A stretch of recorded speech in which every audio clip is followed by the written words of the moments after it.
Alright, so welcome back to the stream where one guy talks to himself on a mic with God knows if he's doing anything right. I'm your host of Part 39. Today I'll be streaming Dungeons and Dragons. Alright, so I'm continuing my solo play that I've decided to do on stream. Once again, this is likely just unique only to unique only to the stream, so yeah. That said, I'm trying to think off the top of my head right now. Jeez. Alright, so I am gonna take a bit of, partially through this, session, I am gonna be taking a bit of a break. Mostly so I could, feed my dogs. I just had them finish walking, but it's not time for them to eat yet, so, so yeah, it's like an hour before they eat. Maybe an hour and a half. So, yeah, prepare for an intermission when that time comes. That being said, though, let me see.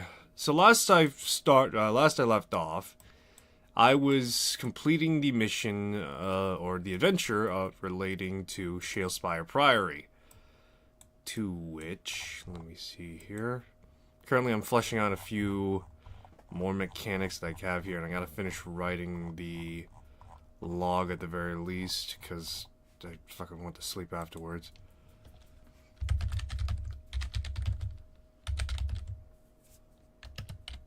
Alright.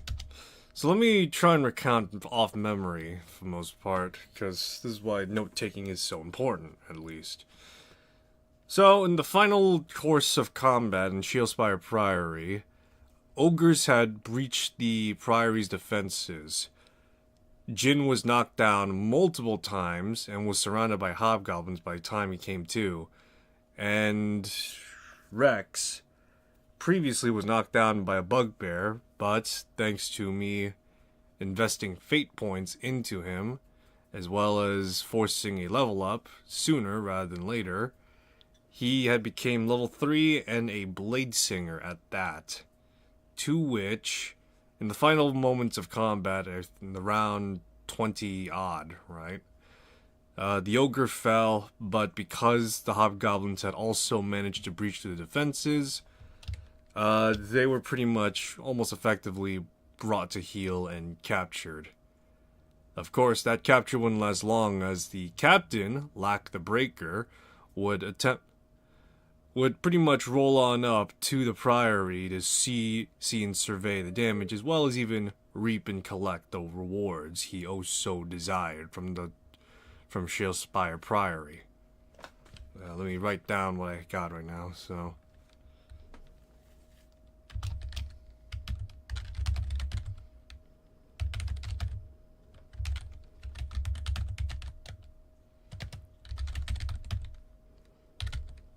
Yeah, give me a sec. I'm writing this down right now.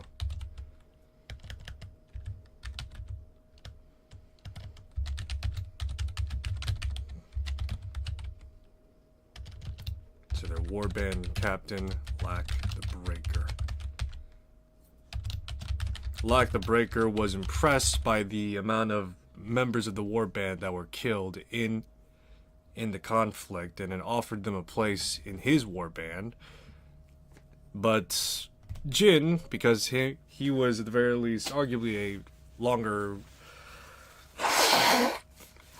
a much more older standing adventurer, and understood the ins and outs of, likely understood the ins and outs of the mindset, already pretty much saw through the fact that they were likely to kill them, and so outright denied the invitation. Rex followed suit, to which Lack was about to summarily execute them.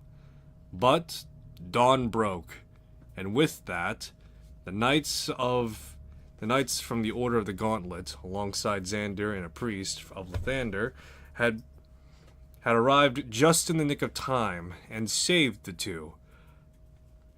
Combat ensued, and pretty much the hobgoblins were butchered and slaughtered. were butchered and slaughtered, with Lack the Breaker last standing, to which he was trying to bring someone down with him, trying to get one last kill before he's ultimately killed. He had failed in that endeavor, and was ultimately brought to heel and, for lack of a better word, executed by the Knights and Xander.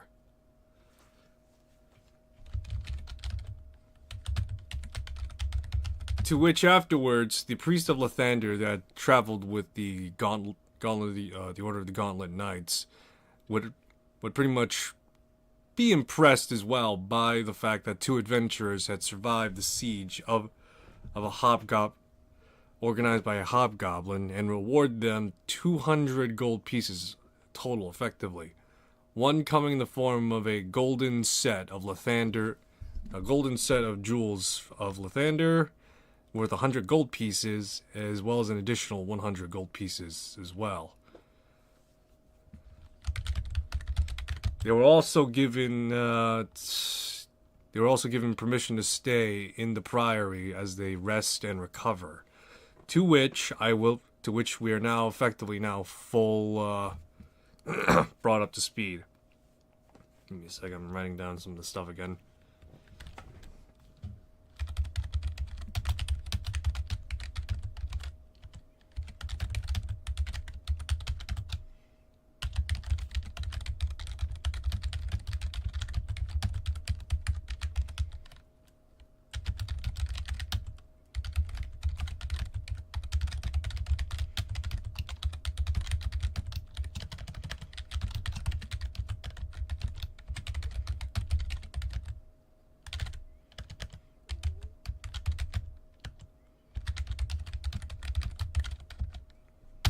Alright, say the two.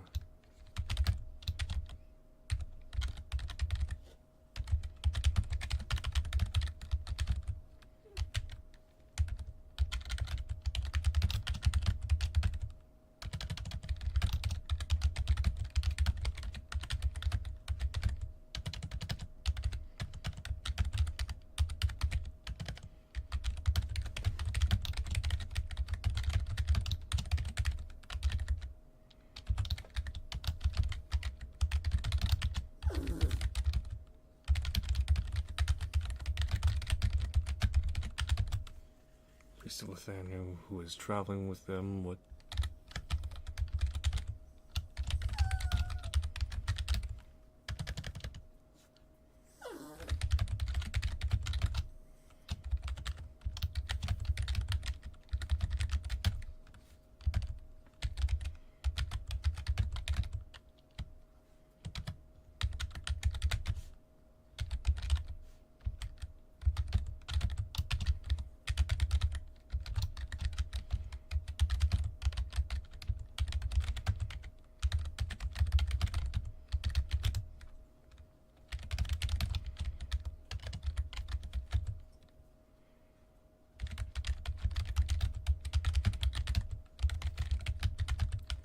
Alrighty.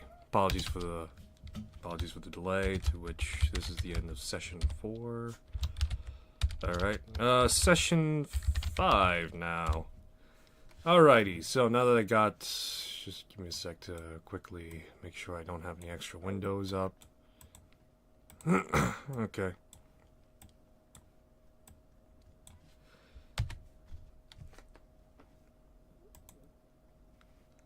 Alrighty, so we start simply enough. I'm gonna say it's gonna be. Give me a second, I need to get my phone real quick because I gotta get my Mythic GM. I gotta get my emulator for the GM. Anyway, so yeah, for the most part, session 5 will start off about a week after the Priory's, the events of the Priory. Alright, pal.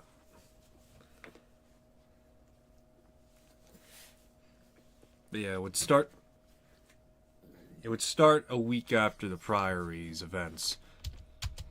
I was gonna do it sooner, but I figured for the sake of cutting down on, at the very least, a bit of like travel time, and we'll just say that currently Rex is in Baldur's Gate currently, because he was in the Sword Coast, And technically the closest area would be Candlekeep, but Candlekeep requires you to bring a book. And so as a result of that, I can't exactly, do that. At least not yet, without the proper sources to assist in that.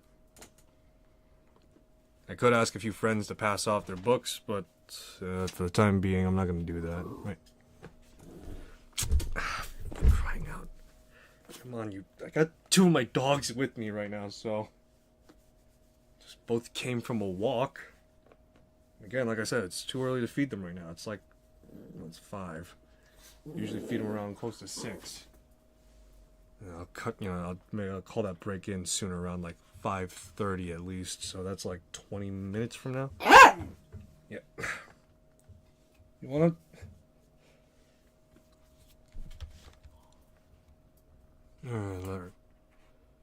All right. So.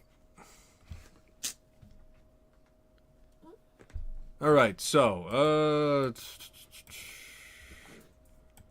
Let's see here. So yeah, these are the results of the last session. Quite literally, this whole butchery and slaughter, because I can't knock off and mark these tokens as dead. This is the event of it. All the knights are alive, but all the goblins and all that jazz, the bugbears too, they're dead too. The commoners are alive, the priests are alive. It's just anyone that wasn't commoner or otherwise is fucking 6 feet under and eating shit.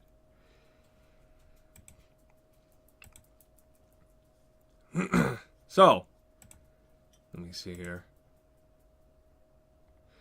Alright, so, I believe I put the Shieldspire Priory close to the green field. Yeah, close to the green fields. To which it would be brought after saying a week has passed. And yeah, so about a week has passed, and now, like I said, out in Baldur's Gate now.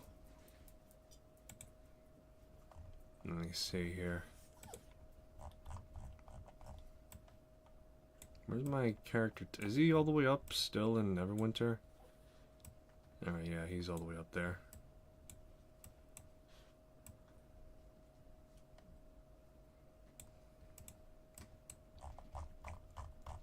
I have a bunch of player character stuff.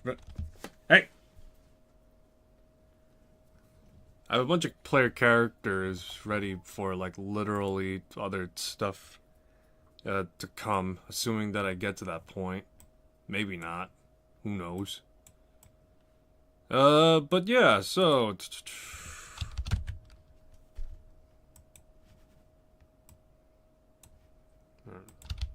Alright.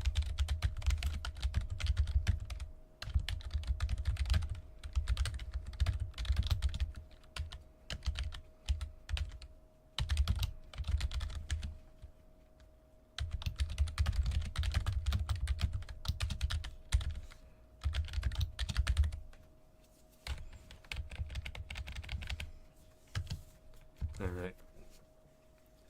A week would pass after the events of Shieldspire Priory.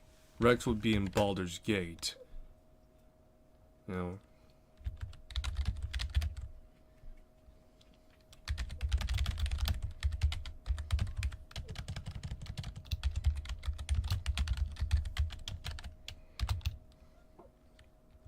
Alright, so Rex would... Alright, so Rex at this point has already heard rumors of...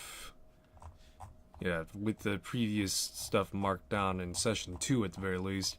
Pretty much, he would look into what was... Oh wait, Session 3 rather.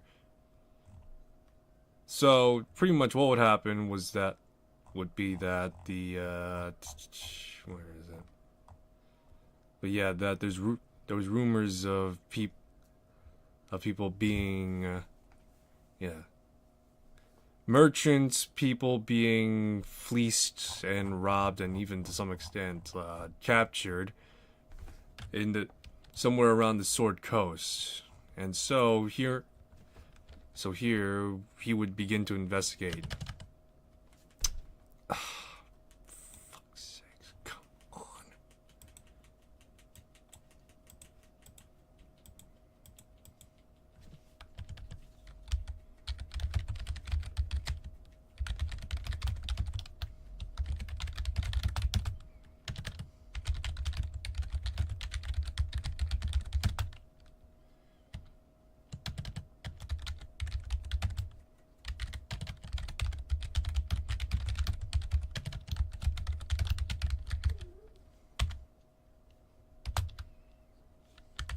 Alright, so for this instance, because it is going to be a bit more easier to pretty much figure out, this would be, though, a DC of, let's say, 13. So roll, let's see, because I do want to kick off this adventure and see if I could do this alone. But real quick, of course.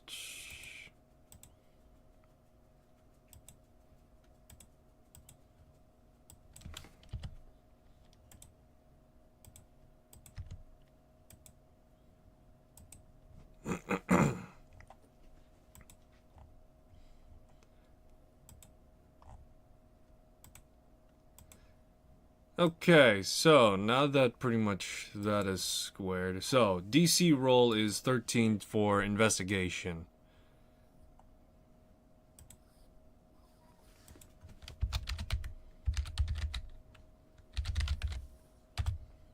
Alright, investigation will be DC 13, so we'll be, is this the right character? Yes it is. So let's see. That's a dirty 20. Okay. One moment. Because I just realized I have my extension on. Pal, it's too early for you to be eating right now. It's not dinner time.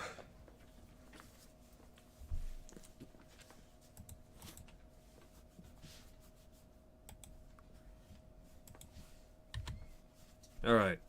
But yeah, the roll would be... Yeah, the roll would be a dirty 20, though.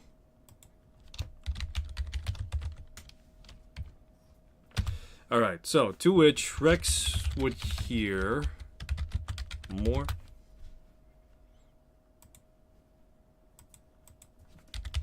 details of the going-ons.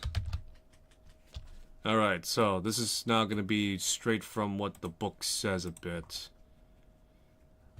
Apparently bandits have settled nearby to Baldur's Gate. It is unknown where, but it's suspected to be a day's travel at least.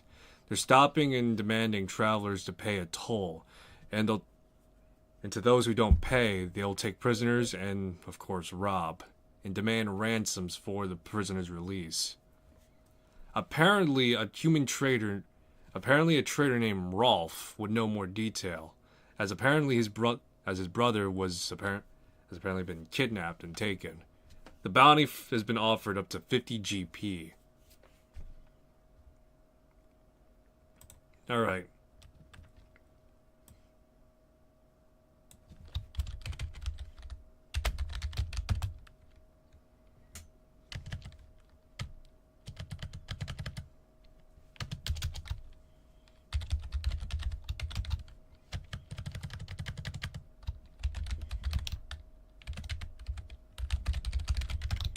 Alrighty, so that's the details we're working with right now.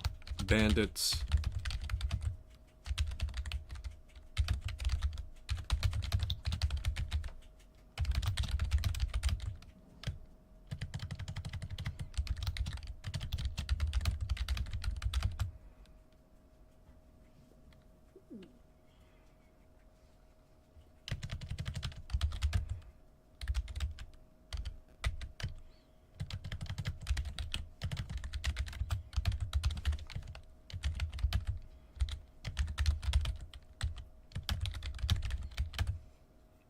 From within a day's travel of it.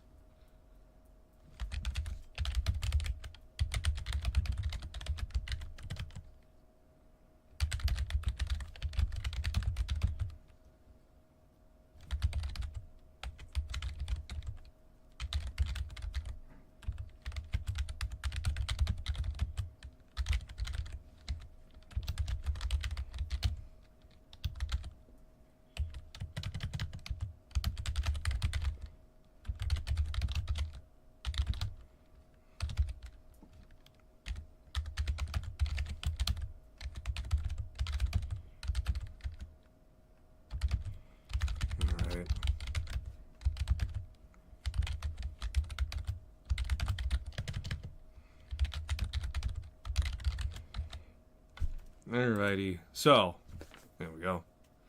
So, human trader. Alrighty. Rex now having a name to put. Alright, so Rex now having a name to put down. Now having a name to learn more from would see Rolf. So I'll...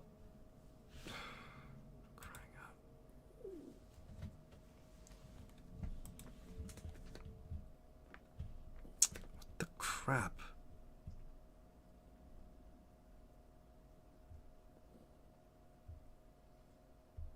Alright. I don't know what the hell's going on with my stuff right now. Anyway, so Rex now having a name to learn more from would see Rolf. I'll say that because it's a commoner trader, he's likely going to be in a tavern of sorts. Let me see. Let me see if I actually have a map of Baldur's Gate directly, because as in the city proper. Yeah, let's see. Do I have Baldur's Gate? Because all I got is like Baldur's Gate 3 stuff, but I don't have Baldur's Gate specifically. Let's see here. Heroes of Faerun. Let's see here. The Forgotten Realms. Vilnos, Reach. Rashomon.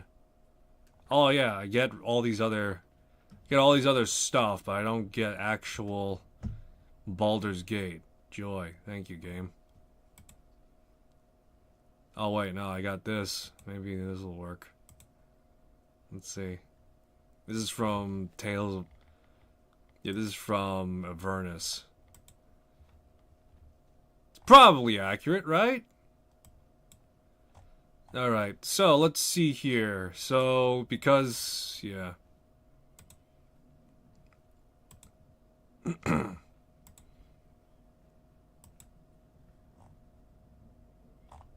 Yeah, just middle of the Chanthar River. Great.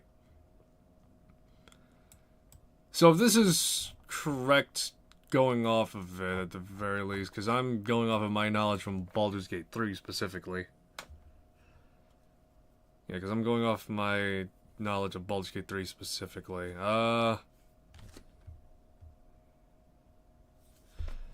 I'll say that this will take place in the Elf Song Tavern, because I recall that tavern being specifically, at the very least, a fairly...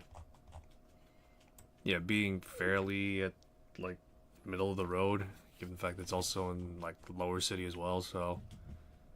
yeah, so, going to the Elf Song Tavern, Rex would find Rolf. Where's my notes?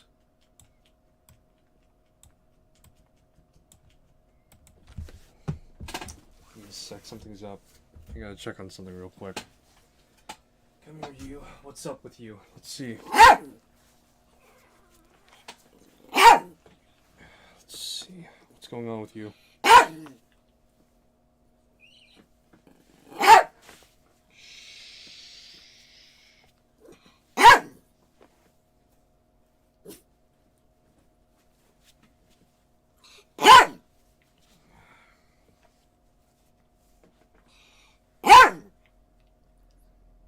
Scratching, pal.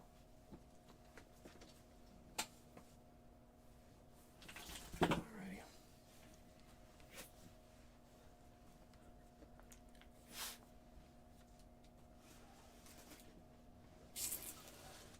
Alright. Apologies about that. Yeah. Mr. Speed 665 says hi. Hello to you too. Right, so yeah, the Elf Song Tavern is where... Alright, so I will say at the very least before that he would try and hit up a few taverns to see if he's there, and it just so happens that the Elf Song Tavern's where he's at, so...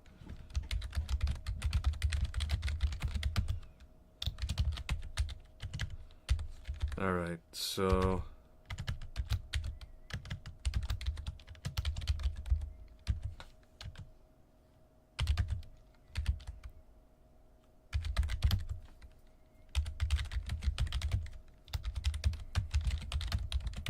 Alright, so after searching through Baldur's Gate's taverns, eventually Rex would find Rolf at the Elf Song. Come on, pal. We're moving around a lot. He's on my lap right now, so just got off. Would find Rolf at the Elf Song Tavern, to which what is the disposition of Rolf? Let's real quick, at the very least, set the scene a little bit. Like, what type of mood is he in? Is he gonna be is he gonna be sober, buzzed? Like, that's the question now. So let me pull up my Mythic GM emulator for character disposition if possible. Let's see if I got that.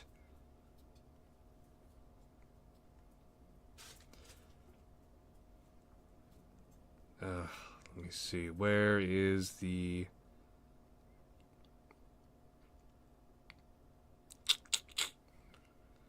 I guess this fits character action general, so... Alright, I'm gonna roll a D100 to at the very least see what's he doing right now. So let's see what that correlates with. So, D100, go! 6. Anxious. Okay.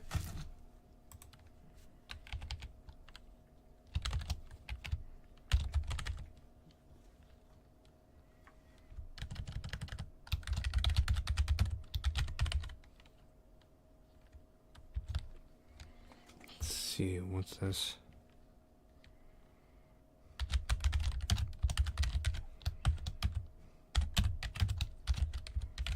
Alright, so, to which Rolf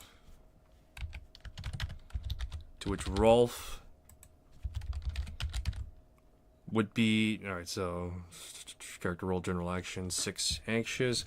Rolf would be... how do I just portray he's anxious right now? Because I'm trying to figure that out a little bit off the top of my head. He would pretty much be... have like a drink in front of him, but he's not really drinking from it. He's tapping his foot. He's by where the bar, where the bar is. Yeah, by the park where the bar counter is. He's got a modest regalia, is what I would say, to denominate him being a merchant. So he would have like a sort of like, what would it be? Like maybe silver chain with like a badge a badge that would be embossed with the Merchants Guild sigil on it, so...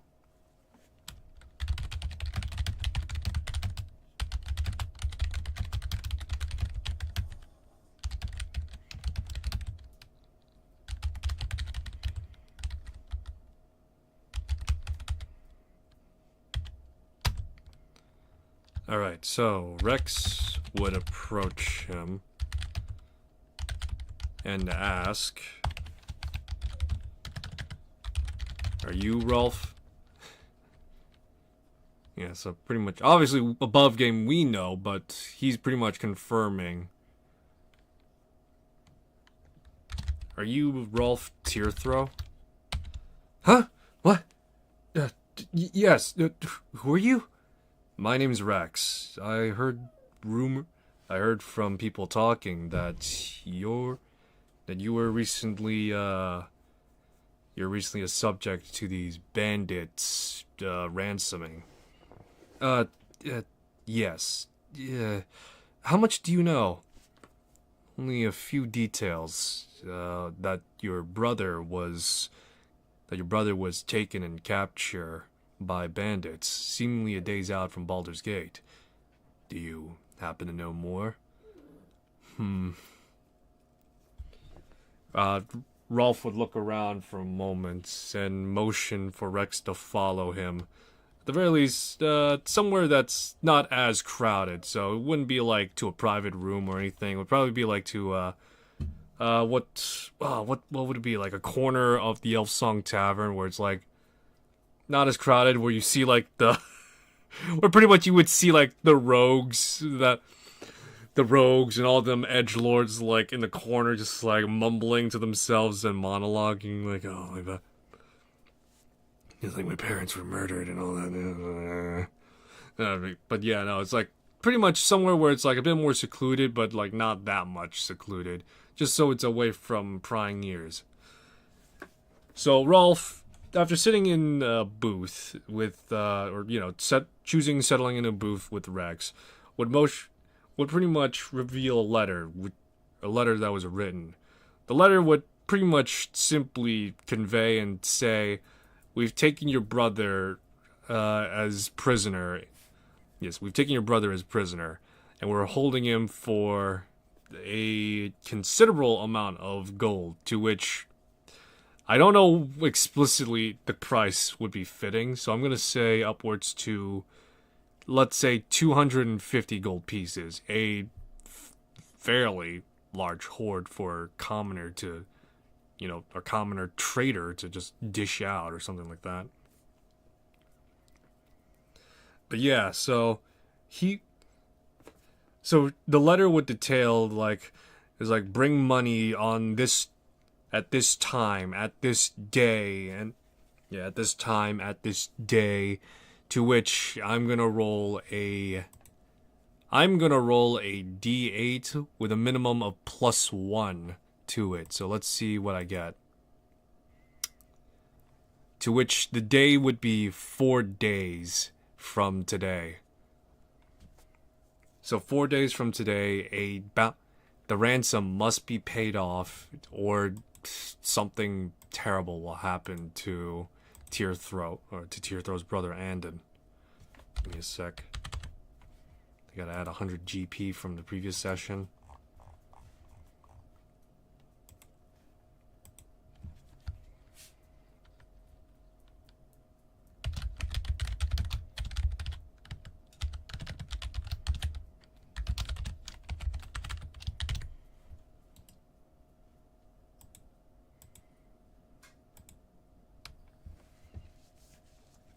Alright, so yeah.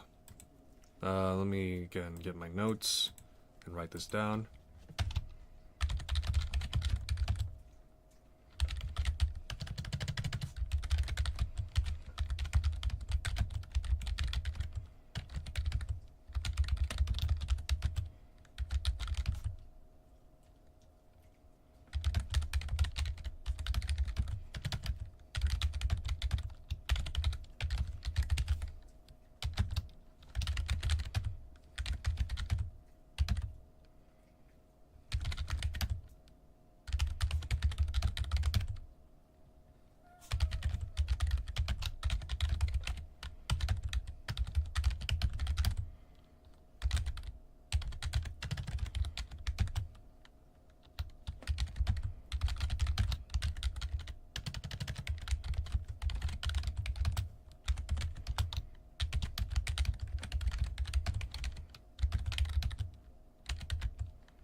Alrighty.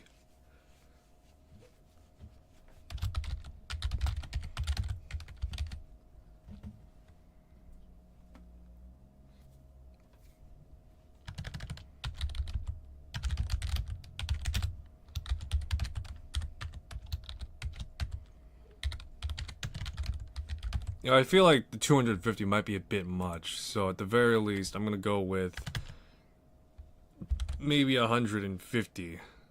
Well, no, that seems a bit high as well still, so I'm gonna go with, so I'm gonna give, yeah, just double the amount, so 100 GP for Andon's life, because it is a commoner merchant right now, and his brother. So 100 GP. Rolf would offer Rex, offer and pay Rex 50 GP for the return of his brother, to which Rex would accept.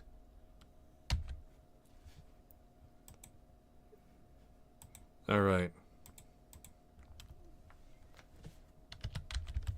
And reviewing the ransom note. Location.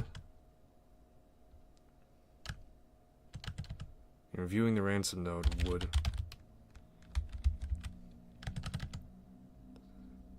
figure out the location of the bandits. I guess base would be the word for it. So let's, yeah, so let's for the time being use that. So let me see here actually. Do I want to do the... Yeah, no, let's say that he would figure it out because it's on the letter. That'd probably be somewhere nearby. So day's travel and piecing together a few places that they would likely hold out. Alright.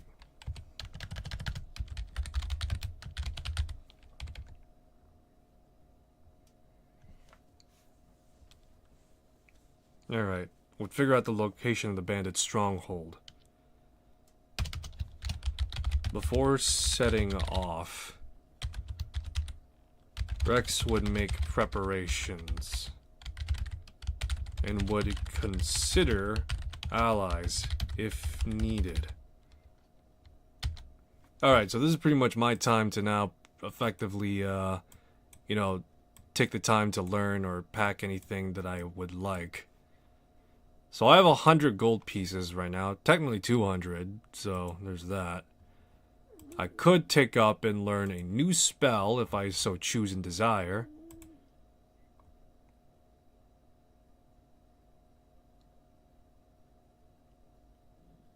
Well, I don't know about you guys, but I think this is going to be pretty, kind of in the bag a little bit, you know?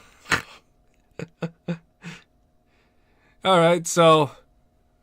Seeing as it's like if he doesn't find any assistance, Rex will take today's time as it is technically a new day, take 4 hours of the day to learn and copy the spell for invisibility.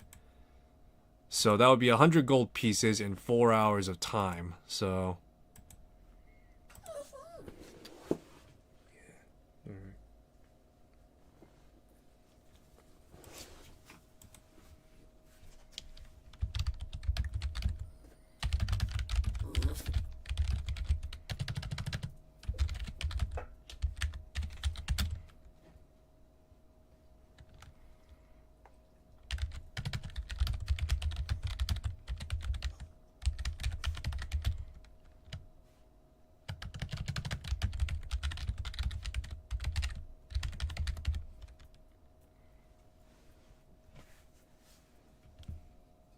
alright, so he would study a spell of invisibility and copy it for, I'm going to put down the cost, 4 hours and 100 GP.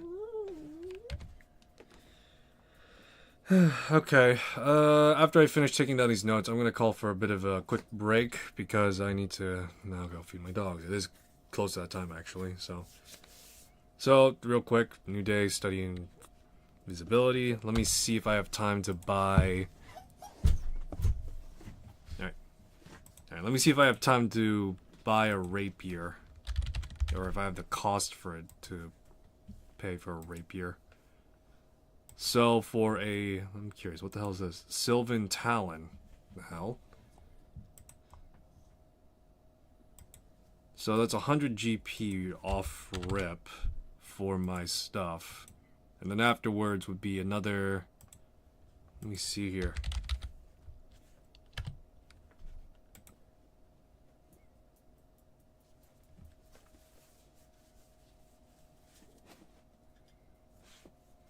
You know what? Because he... it's either buy a rapier or buy thieves' tools. To which, practically, in above game, I know for a fact thieves' tools are going to be helpful for 2 reasons, really. So I'm just going to say that he buys the thieves' tools instead.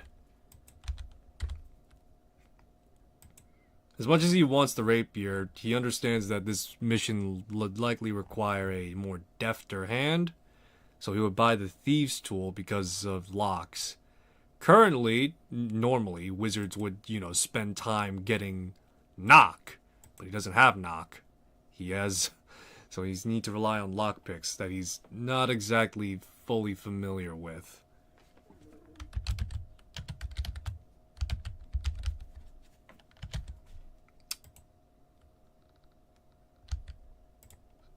Fuck's sakes, why is it showing my name?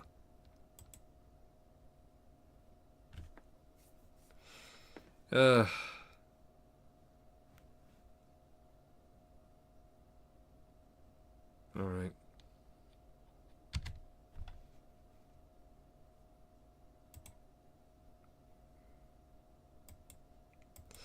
Never ever look up my name, please, is what I'm gonna ask. I'm a very boring person and all I got is a Facebook page and that's about it. There's a few other stuff too, but please just don't look it up for the sake of my privacy.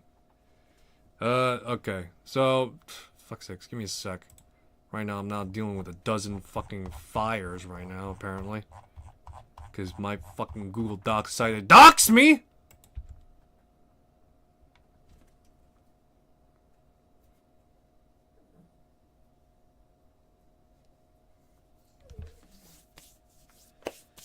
Alright, give me a sec. Alright, yeah. So I'll be back in a moment. I'm gonna go feed my dogs. Be back in 15 minutes. Alright, you two, come on. Let's go.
Apologies. I'm back.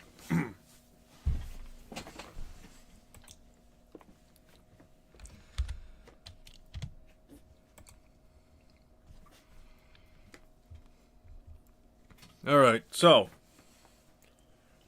Would study a spell of invisibility and copy it for 4 hours and 100 gold pieces, and let me see.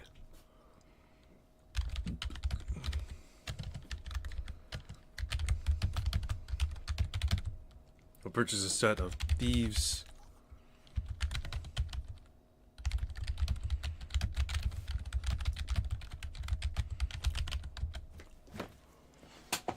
Yeah, so purchase a set of thieves' tools as he did not have a.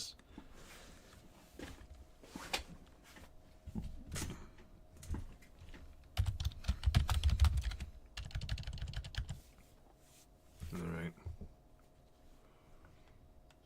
What the hell? Alright, so with part. Purchase thieves' tools as he did not have the knock spell.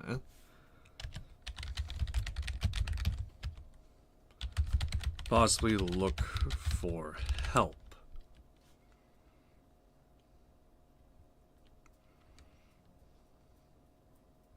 Alrighty.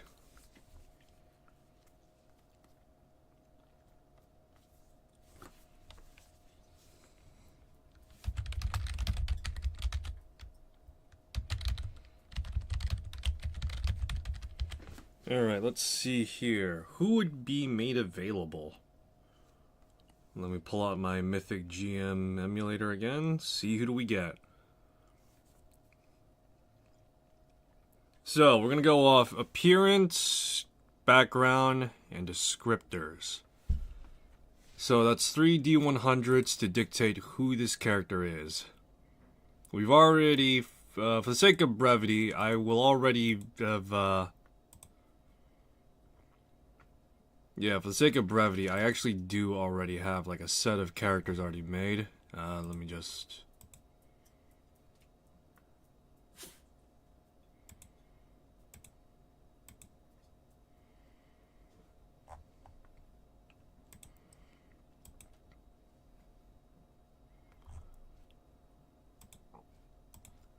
Alright, so for the most part, as you probably tell here, some of these characters are like level 10, level 10, some of them level 20. I will say that it's realistically just going to be the characters that are level 5 that's here. So Jin, I've bumped up the level to level 5 just so that way the companions are like technically ahead and they have like the effect of being trainers in their own way. So that would mean Vena, Iris, and lastly Jiro would be the last 3 to merge. So let's roll 3 D100s and see who or what do I get.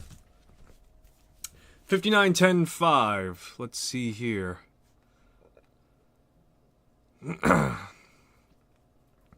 So appearance 59. Mundane. Okay. 10. Bad. 5. Agreeable.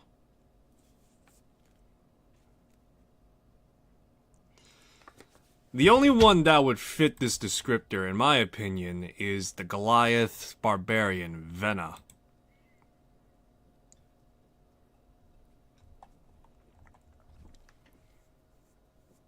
So yeah, this is the only descriptor that would possibly match what I'm thinking right now. Give me a second.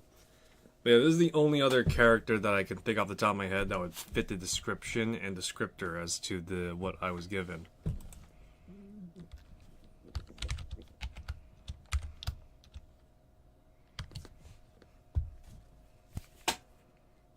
So let me see here. What was it?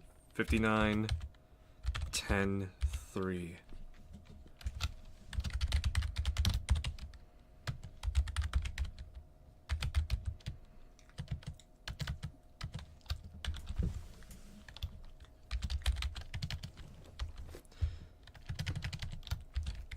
Mundane. Bad. Well, I wouldn't say she's mundane looking, but I guess among barbarians, she's atypical. Yeah, among barbarians, she's atypical, and she's agreeable than most.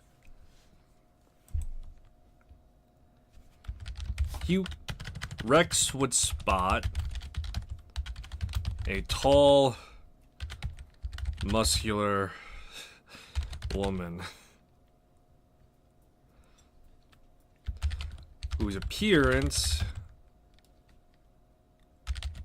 while atypical of barbarians, well, actually, hold on, of the barbarian vocation, while atypical of the barbarian vocation, would portray a mean attitude and a mean attitude.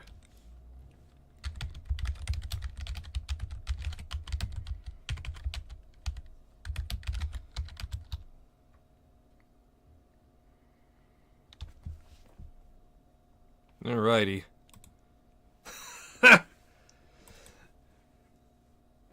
Rex would spot a tall, muscular woman whose appearance, while atypical of the barbarian vocation, would betray a mean attitude to those who would approach her.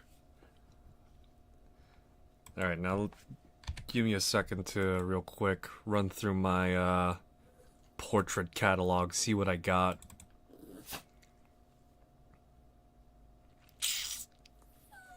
Fuck, I don't think I got anything that fits. Alright. Fucking hell. I'm picking up my dog more than ever right now. I gotta revise some bits and pieces of art right now. Let me run through my drive, see if I got anything on hand.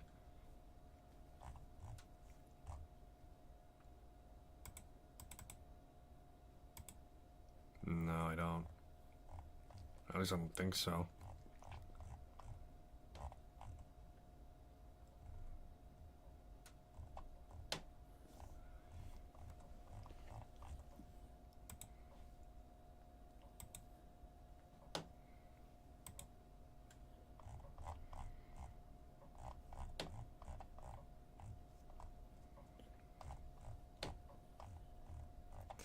Yeah, no, I don't have anything that would fit exactly. I might have two? Huh.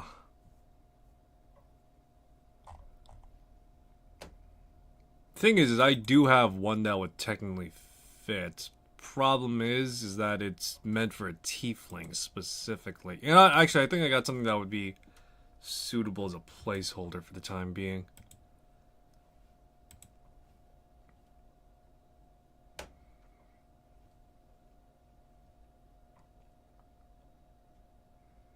Alright, yeah. So give me a second.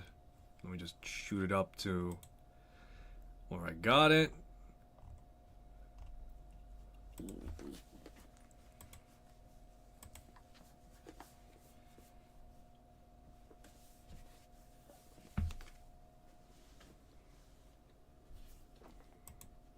Alrighty. Alright, there we go. I got it up now.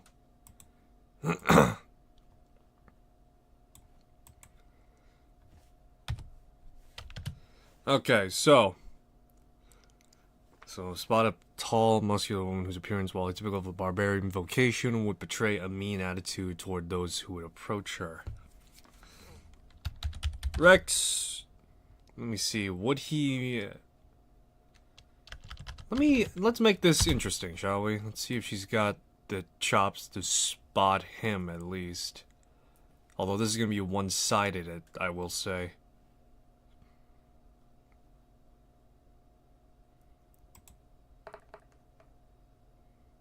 And let's see how...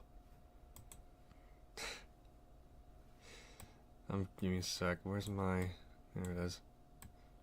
Alright, so let's see if he was... I'm gonna say deception, just so that way it's a sort of counterbalance. He's trying to, like, observe while not being observed, so this is what I'm gonna do. Ooh, okay. Well, Rex... Alright.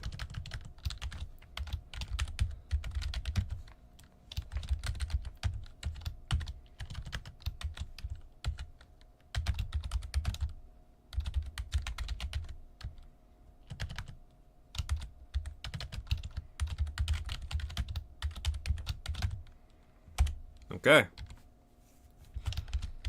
Well, Rex was trying to avoid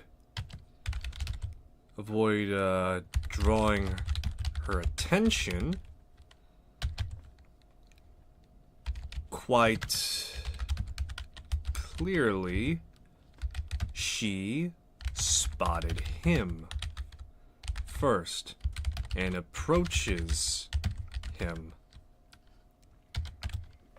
Okay, so, alright, yeah, no, so this works out a bit more fluently, yeah?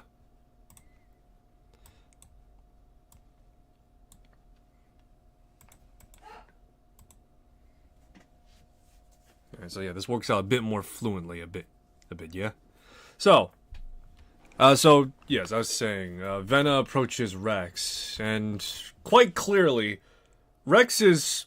I don't think I've gone much in the physical description of Rex, so pretty much he is human. He's, yeah, he's human, and, he's got fair skin, black hair, maroon eyes. He's wearing a mask majority of the time because he's always wearing his robes with the hood up. And the mask is, or the mask slash muffler just comes with it, so he usually wears the muffler as well. And so he's like 6 foot tall. Yeah, he's like 6 foot tall, suffice it to say, so about my actual real life height. Venna, she is like a good, like, foot over him. Let me double check the... Actually, I think Goliaths are taller. Let me double check. Let's see here. I need more... For crying out.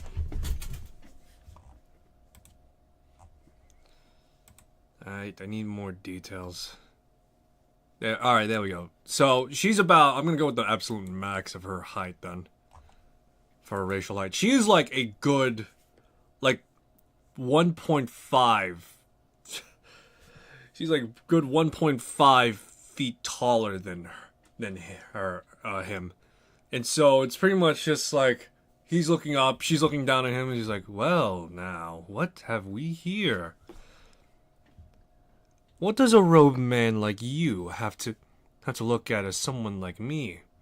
Got a thing for taller women? No.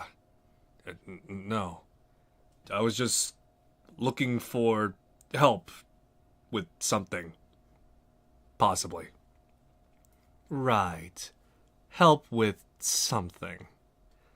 It's true. I'm currently on a job, but I need, I might consider a more louder approach, if needed, because I need to do this in a more subtle approach. If I might ask, would this have to do anything about those bandits I've been hearing so much about lately? Yes. Currently I'm working with, a merchant whose brother's been kidnapped. And he's willing to pay me, and currently only me, as I've decided to take this mission alone. You? Alone? Sneaking in? I'm not sure if that's brave, bold, or stupid. Yes, well, in either case, I'm looking for aid in case things go sideways. But you're not willing to completely do that, are you? No. The two are just gonna... Venna's gonna pretty much look to the side, just thinking, like, Yeah, so give me a sec. This would be in the lower. This would be in the lower city, and this would be. Let me put this down. Here we go. The two would be interacting around here. So pretty much the two are gonna be. So Vena's just gonna be looking away, thinking to herself, just like. And just pretty much think for a moment to herself before. Yeah, just think for a moment to herself. She's like, okay. You had my curiosity for a moment, but now you have my attention. Tell you what, I'll let you do your little thing. And I'll just keep watch over you. That won't be necessary. I think it might be definitely necessary. Considering you're going into a stronghold alone, no assistance, no backup, with what you have on hand, I'm more curious to see if you'll pull it off. Why take an interest with me? Color me... Let me see, what's her... Color me interested in a man who's willing to risk neck and limb just to prove something. Okay, right. Well then, I best get going. I've made my preparations and I suppose I scouted out aid. I'll make my way to where I believe the fortress is. Sorry, I'm not gonna tell you. Oh, actually, no, he's not gonna say that. He's gonna say, I'm going to venture there alone and, observe what I can if possible. You do that. You do that, man. Alright, you do that, rope man. Let's see how good of a strategist you are. And from that, technically, Vena has been somewhat recruited, I guess. But she's not going to play an active role in this. So my declaration is this. If I can complete the Robber Baron without being... with at the very least getting everything that entails of it, Rex will pretty much take the lion's share of all this. And so that's why it's pretty much being a total sneaking mission. You know, that's why it's like a sneaking mission, effectively.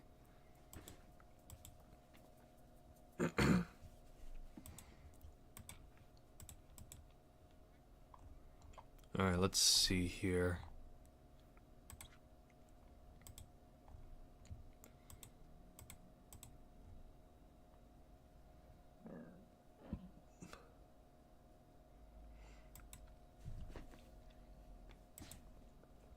Okay. Alright, so let me see here. Alright, so this is the map that is going to be used for the... Yeah, this is the map that's used for it specifically. So the dungeon hideout map.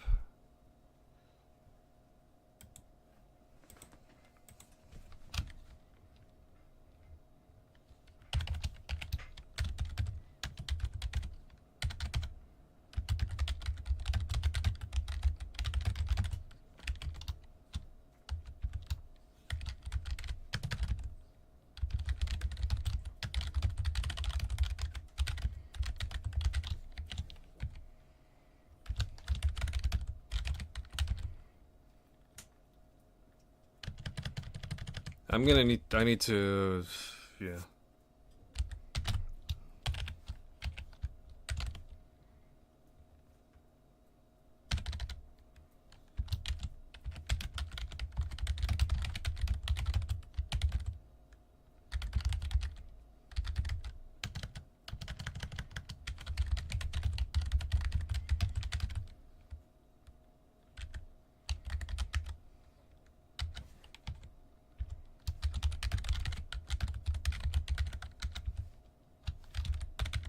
Alright.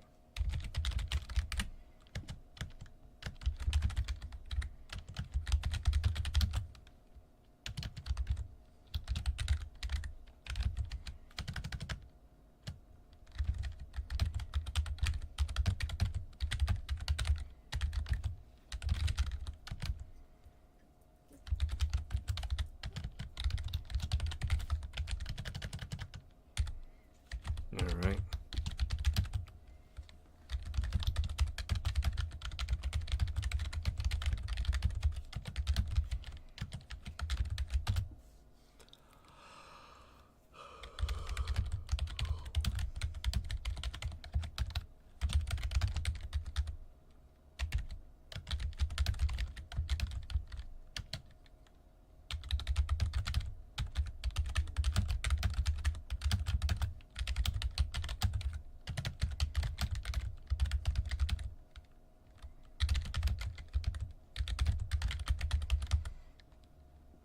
Alrighty, so for the most part, Vena is going to serve primarily as a safety line more than anything. And so the declaration, special declaration, complete the mission alone and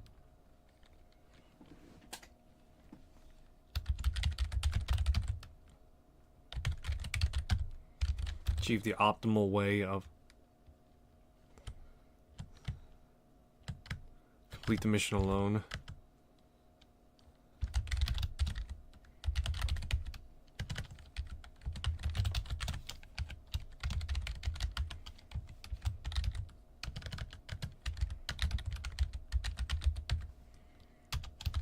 My reward, 2 fate points. Alright, so yeah. Alright, so yeah, my declaration is that I must finish the mission alone and, if possible, stealthily. My reward for this will be 2 fate points, as I actually did write down and expanded upon the fate rulings. So I currently now have 1 fate point, as that was upon the completion of Shalespire Priory. And currently, I wrote down, these are the ways of earning points. You can feel free to contest these and, you know, at the very least add to them if you want. But the fate points are this: completing great feats of fate, completing adventures, forming relations with characters of great importance beyond player characters. So that means my characters don't really fully count to that extent. So it needs to be like an NPC of great renown, like, I don't know, Tasha, Morkhaven, or Elminster, or some other character, right?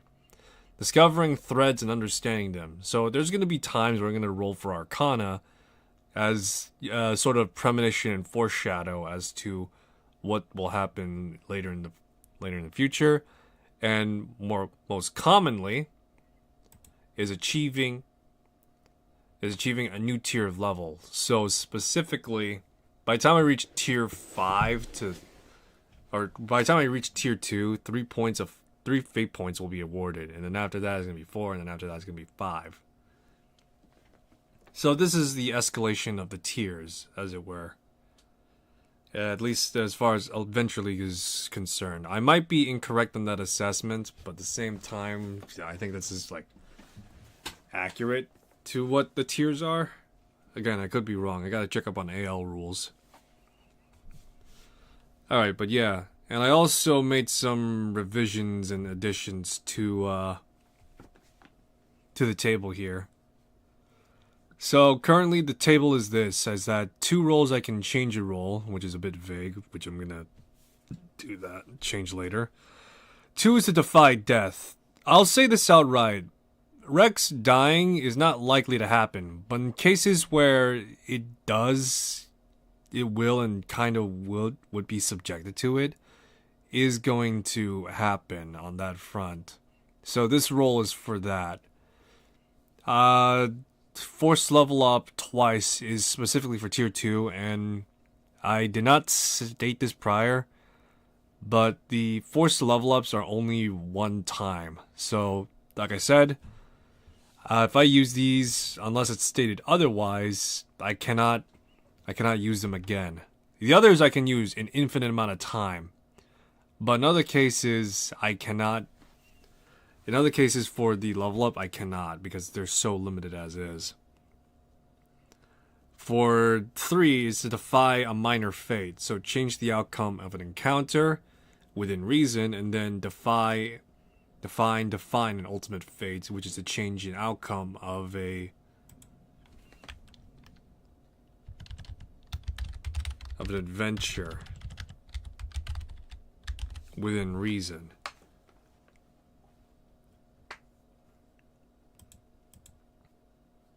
And then afterwards is like grant charms and all that jazz, so that's what I got. I also added the ability to earn features as well.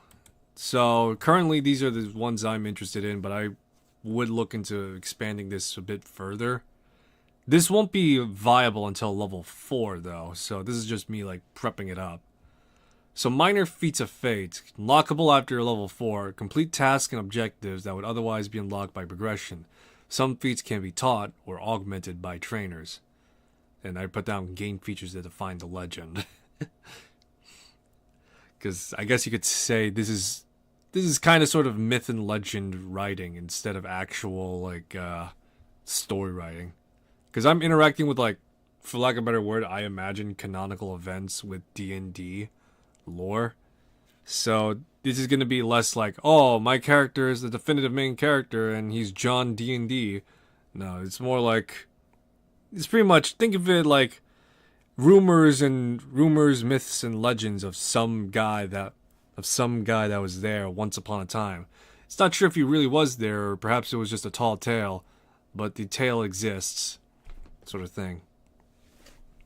And so with these, as you clearly see here, I'm not sure if these would be balanced in a way. For example, for Speedy is pass acrobatic checks 100 times or incur attack of opportunity 75 times. Tough would sustain damage for up to 1000 HP total or make 15 death saves. Warcasters inflict spell damage within 10 feet 120 times or a set number of 10 feet for 1500. This can be taught by a trainer. I'm not sure if I might change that, but that's what I put down. Keen Mind, pass mental checks, int and wisdom skills or save throws. So this would mean, yeah, pretty much anything related to skills or wisdom saves. It would hone Keen Mind.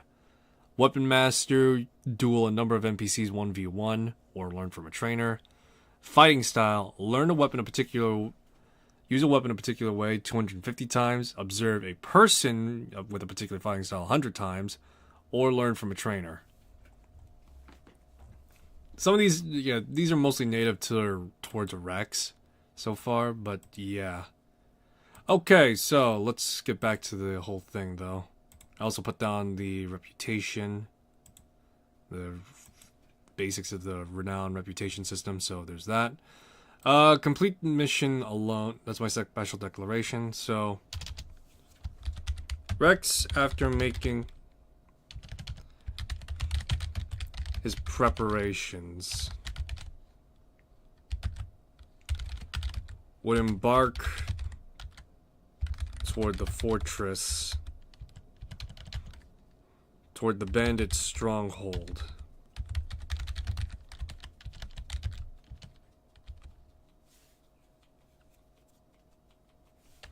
Give me a second. When embark towards this bandit stronghold. Let me see. 3 days.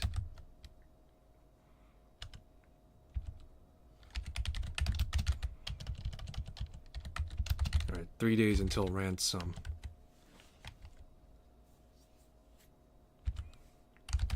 As Rex. Alright, so embark on it. When he arrives,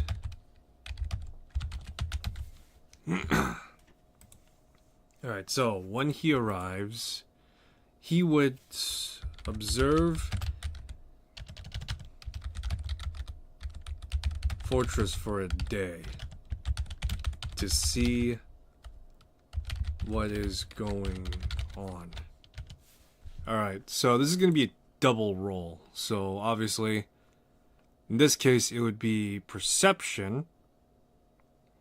I'm going to say because he's like a fair distance, it'll be a fair distance away from the entrance. It is going to be perception. And real quick, while I'm at this, I should add tokens.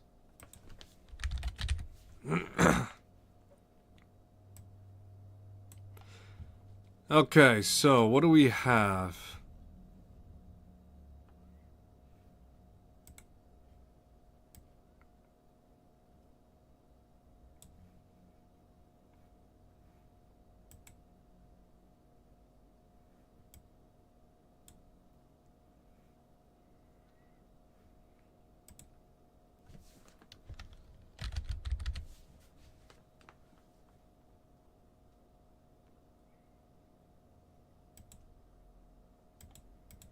Alright, let me put this down.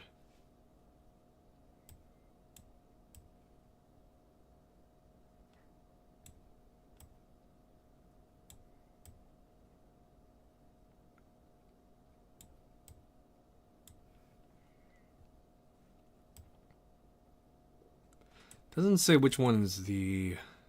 Yeah, it doesn't say which one is the...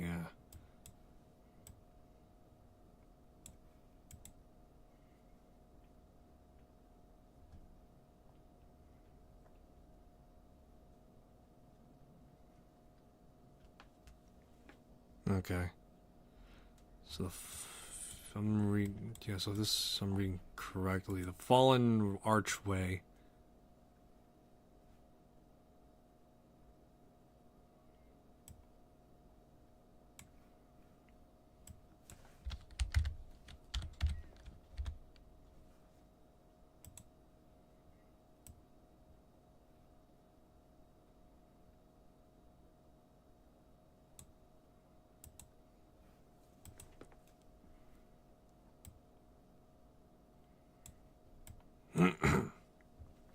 And then there's a mastiff as well.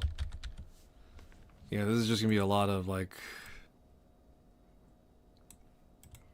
Yeah, this is gonna be quickly just a lot of stuff real quick. Just freaking whatevering.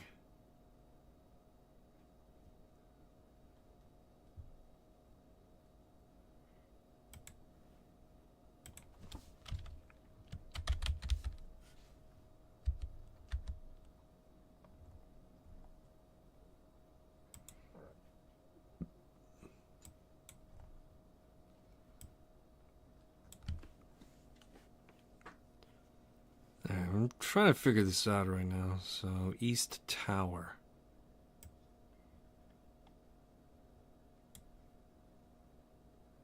Doesn't say which one is which, that's why, because I'm trying to figure this out.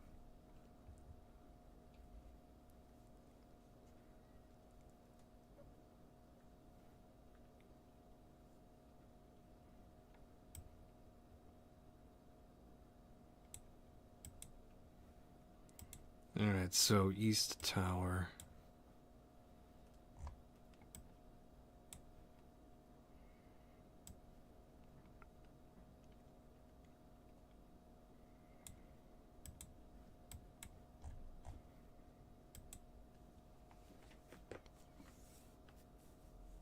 Ah, jeez. So we have Martin Rue, Wendy Rue.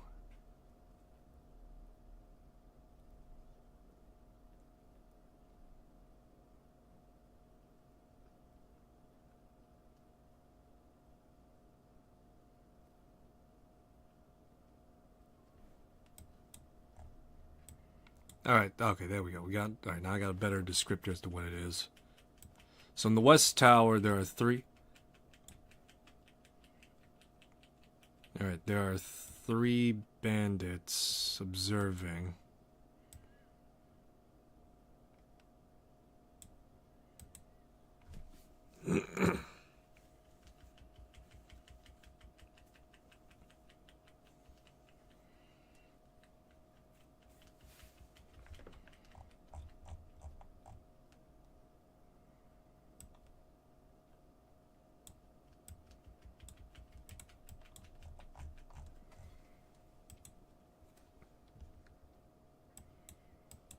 Then there's level 1.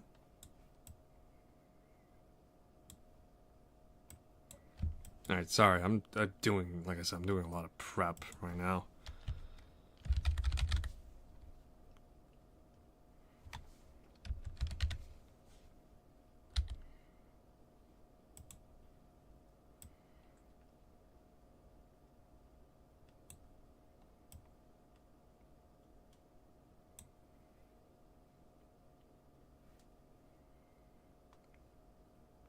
Alright, East level 1.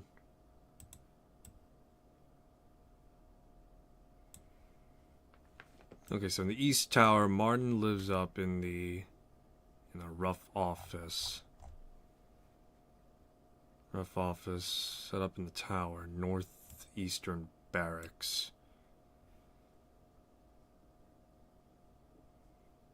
Northeastern Barracks, 3 bandits rest. Southeast, Polished Oak, Wendy Rue.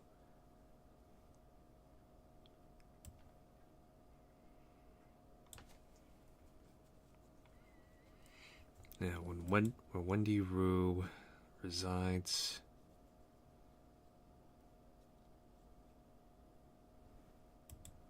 And, alright.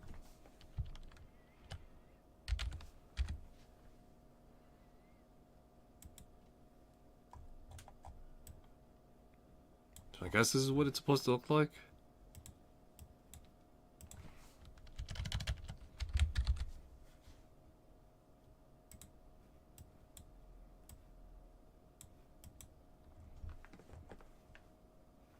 Alright.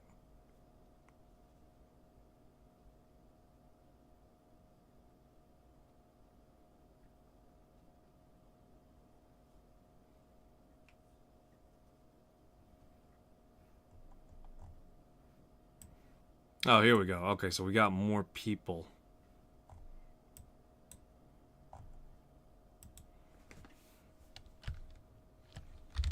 Alright, so we got more people down below.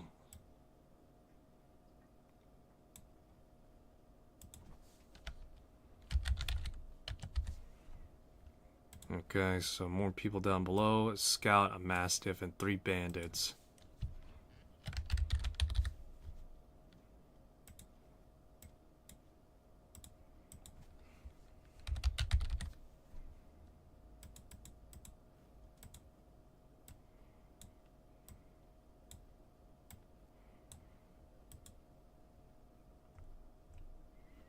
Okay, so I think this is properly set up for the time being. This is what it's supposed to theoretically look like, I guess.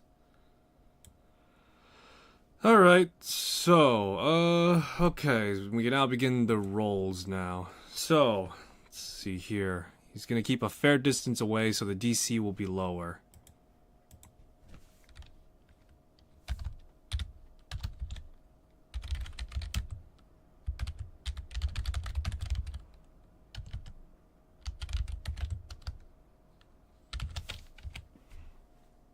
So this would be just a flat 10 at least.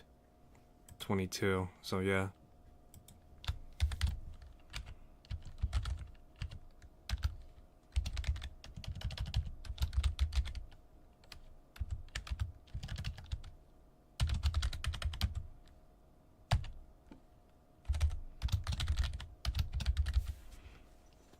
Alright, so keeping a distance away and observing. Alright, so this one's going to be a bit more higher. So this is trying to maintain a sort of sense of vigilance and all that. So perception check. DC will be, let's say, 13, yeah? Yeah, let's do that. DC 13. Ooh, 6. That's a bust.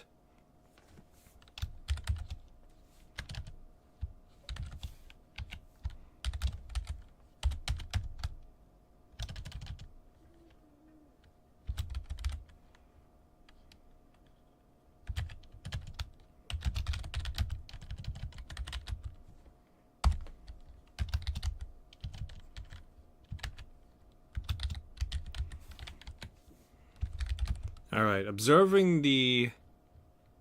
Alright, so observing the stronghold.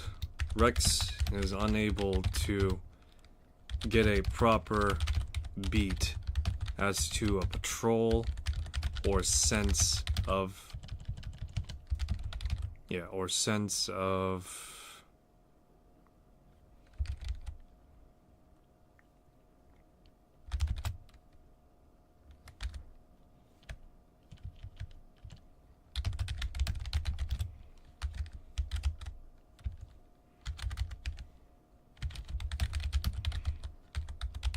Alright, so keeping a distance away, DC 10, sneak roll, 22, total pass, and then observing the stronghold. Rex is unable to get a proper beat as to a patrol or sense of how many they're occupying.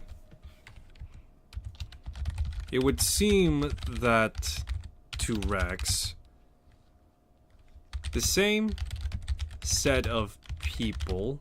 I am gonna throw a bone here at least, so he's gonna get at least maybe 5 people, but not exactly who or what is involved. It would seem that Rex sees the same set of people coming in and out of the towers. In and out of the towers. By his count, at least 5 people. So I'm gonna say that it's gonna be like the people that are like gonna be coming out and all that are just gonna be like the scout, the bandits here, and the tough. They're gonna be like, so throughout the day it's just gonna be like, let me see what the descriptor says again. Give me a second.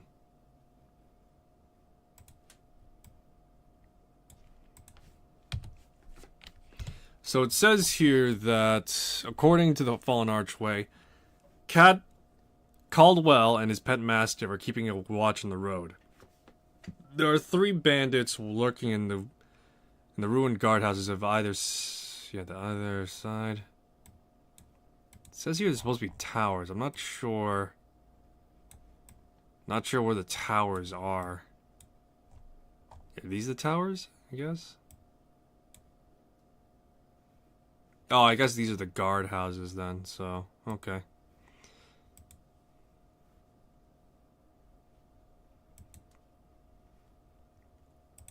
Alright, so, yeah, so he would be observing Caldwell and the 3 bandits lurking at the guard houses by the archway. They're just, like, really, like, talking to each other and just really, like, yeah, it's just, like, talking and just being like, it's like, so, any new stuff going on with you? No, I've just been sitting here all day, man. What the fuck do you think? I don't know, I'm just trying to make conversation. Yeah. Say, how do you think Caldwell's dog's doing? I think he's feeding him a lot. He looks pretty on the pudgy side, don't you think? Yeah, I think so too, but don't tell that to Caldwell. I think he really loves that mud of his. Alrighty. So, yeah, okay. So pretty much that's all he would Rex would observe. Let me see. I actually gotta throw, like, more people on the board then.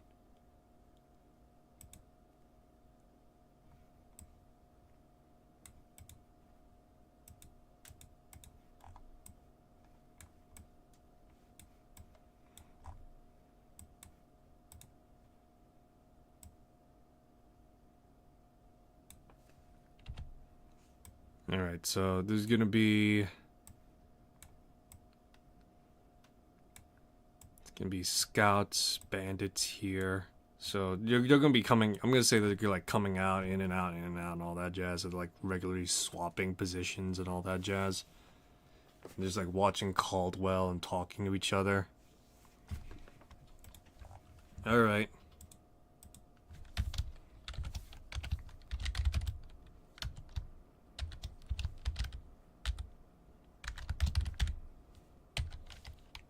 Alright, time is midday currently. Okay, so Rex feeling unsatisfied.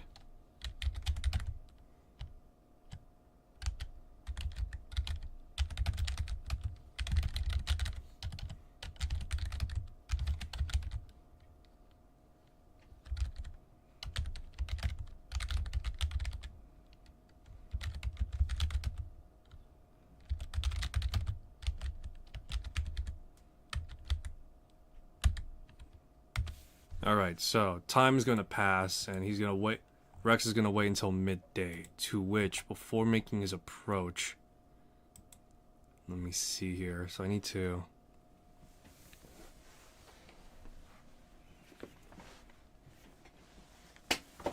A creature you touch immediately ends making attack roll, cost damage, or cast a spell. Okay, so pretty much...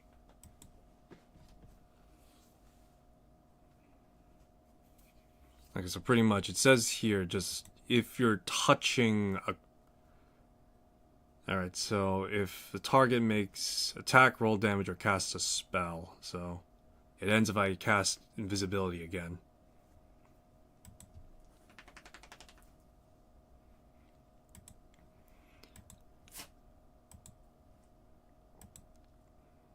Alrighty, so because currently they're not... Currently, I would say the only one looking out for something would be maybe the tough or mastiff. The others are just going to be using passive perception, so I'm going to look at their stat blocks, see what they got, if anything. So passive 16. Passive 16, passive 10, okay.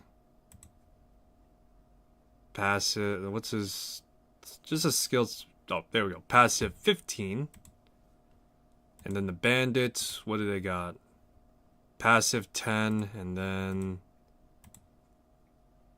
Passive 15. So, for the most part... Other than anyone like Caldwell, who would probably be a bit more proactive, quote-unquote, this is just going to be rolling on the passive perception of people.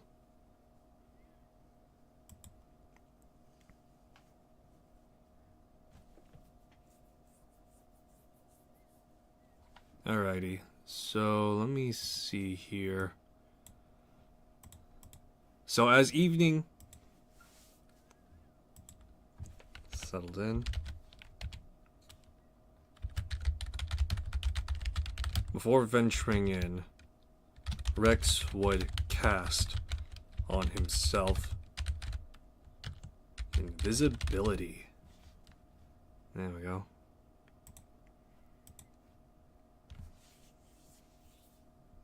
Alright, so yeah, he would cast on himself invisibility. So now, let me see here. Creature has the invisible condition until the spell ends.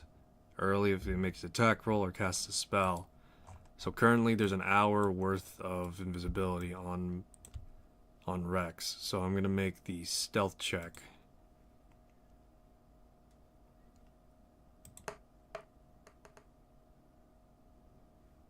Ooh, 17. Alright, I think that beats almost everyone's passive perception right now.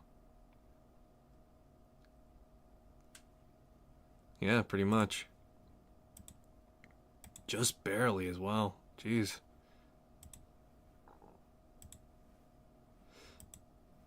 Alright, so let us make the approach. So I would imagine that the proximity of the verbal spell component would likely and possibly be within 10 feet at least. Because unless it's like something thunderous, then yeah, obviously it's gonna break. Or, it's gonna be a bit more audible. But I highly doubt for something like invisibility, it's gonna...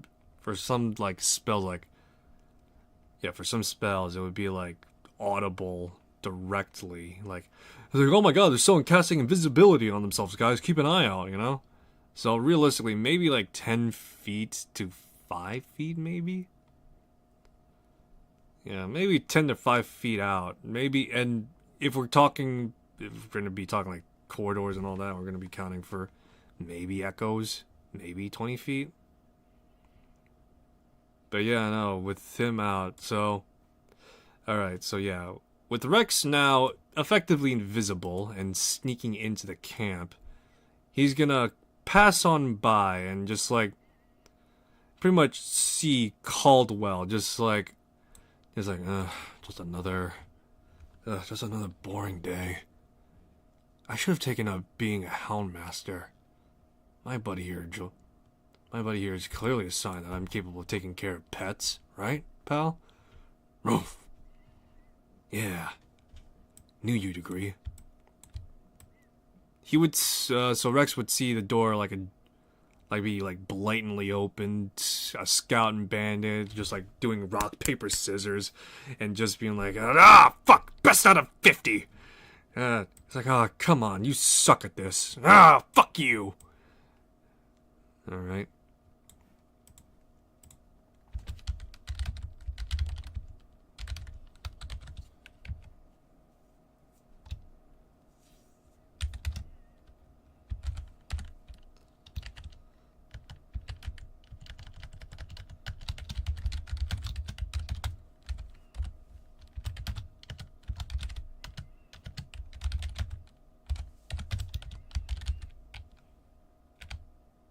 put down as well.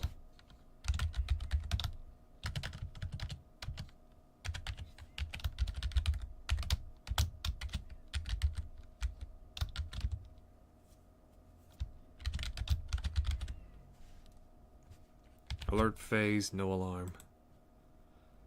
So currently, yeah. Alright, so, yeah, so as Rex is walking about, he's gonna see... He's gonna sneak around and all that jazz, you know? He's gonna walk to survey the towers real quick.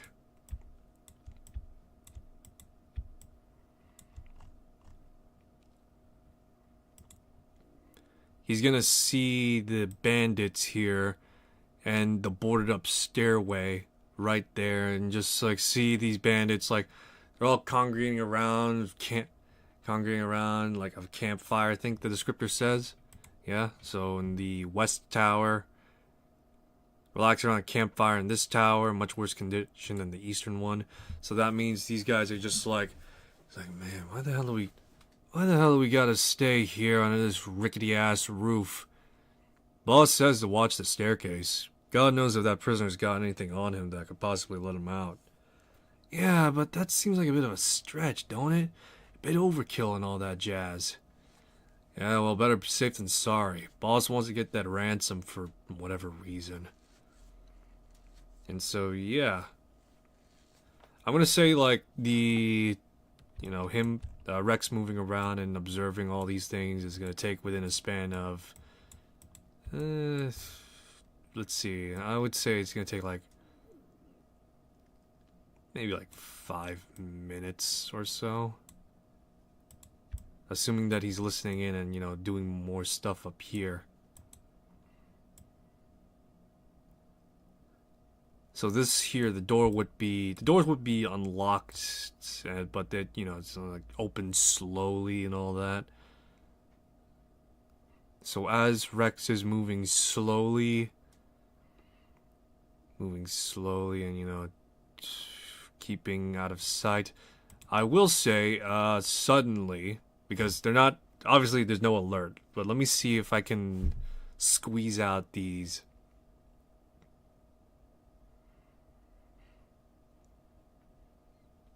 Yeah. So let's see here.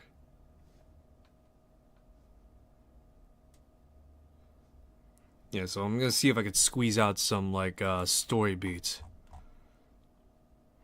So, let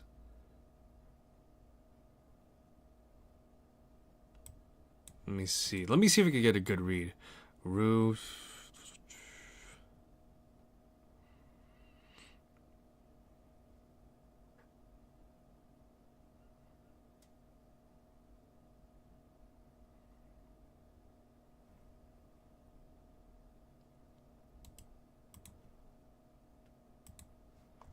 Alright, so which one is it?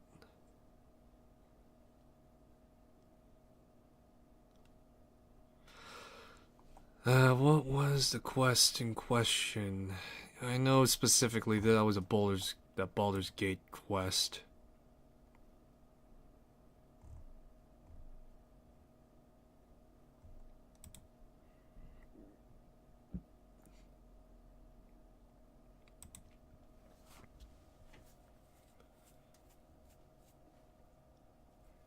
Here we go. There.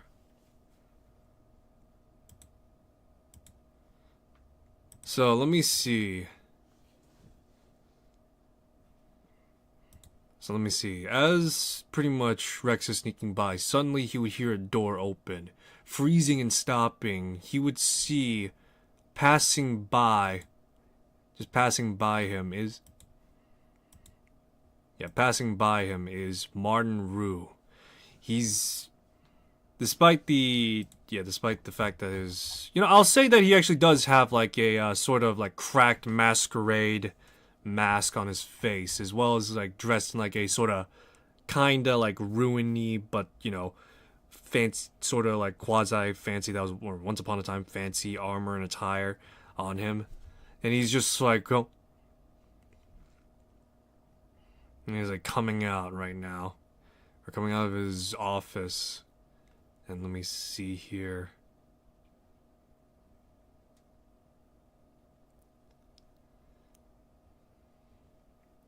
I'll say that given that he's the scripter I got right now, he's gonna go see his sister. Yeah, so he's gonna, I guess this is the area, if I'm not mistaken, I'm thinking.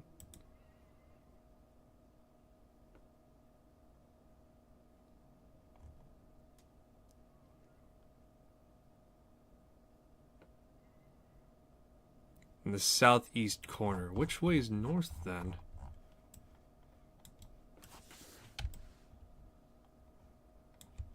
Okay, it's down here, southeast corner. He's gonna open the door to this. Rex gonna see Martin open the door to a shrine, a room dedicated to a shrine. He's like, sister, this, yeah, it's gonna be. Let me see here. So I'm gonna say, sister, this, dearest sister. Give me a sec. Wendy, this venture is going slow. Why is it that we're ransoming for hostages when we could be out doing more with banditry and it? Sorry, give me a sec. I'm trying to find the best way to like make this sound like good. So Martin is gonna pretty much give like a single knock before opening the door to see this shrine room to, I believe, what was it, Ogma? And Martin's gonna say, Wendy, this venture of ransoming hostages is taking too long. Why is it that you insist we do it this way instead of doing as we did before, robbing and pillaging anyone who would cross our path? Because it's not sporting nor fitting for former nobles wrongly accused of devil worship to resort to such means. If we must do so, we must do so without harming people directly. I see the point in your logic, but this is taking too long. We need funds to raise for mercenaries.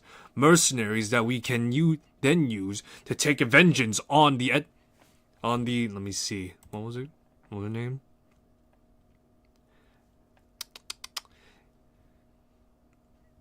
To take vengeance on the Eomanes. Your vengeance blinds you, brother.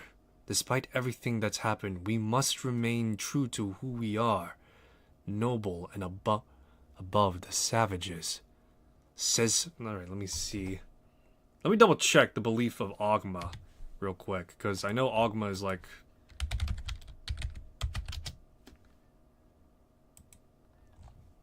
Oh no, he's a patron of knowledge. Okay.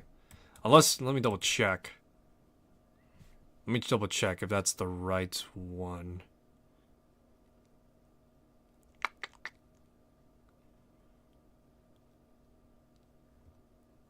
Oh yeah, no, it is Ogma, okay. Okay, so it is, alright, so, okay, he's a neutral god, okay, that makes sense. Makes a bit more sense now, okay. Okay, so, there we go. I think I'm confusing it with, like, the other god with the O in his name. It's like a fucking goblin god of war or something like that. Anyway, so... But yes, Wendy's gonna pretty much is still in her devout, or still being, like, you know, kneeling in prayer and all that. Your vengeance blinds you. Your vengeance blinds you, dear brother. Please. Find in your heart to at the very least come to terms with what happened. In time, we will accrue the funds for revenge. We will get that atonement. But until then, you must be patient. Very well, sister. For the time being, I'll parlay to your means. But if we do not get the funds soon for the mercenaries, then we must resort to more drastic means. And so it shall be if that comes to be needed, brother. But until that time comes, we will wait until the ransoms are paid, and then and then achieve our vengeance. And so as the conversation comes to an end, Martin is going to pretty much just like click his tongue and with like a dramatic twirl on, or with a dramatic turn on his foot for 180, he's gonna turn and just walk back to his office and mumble to himself for a moment. Just like, get ransoms, all of that.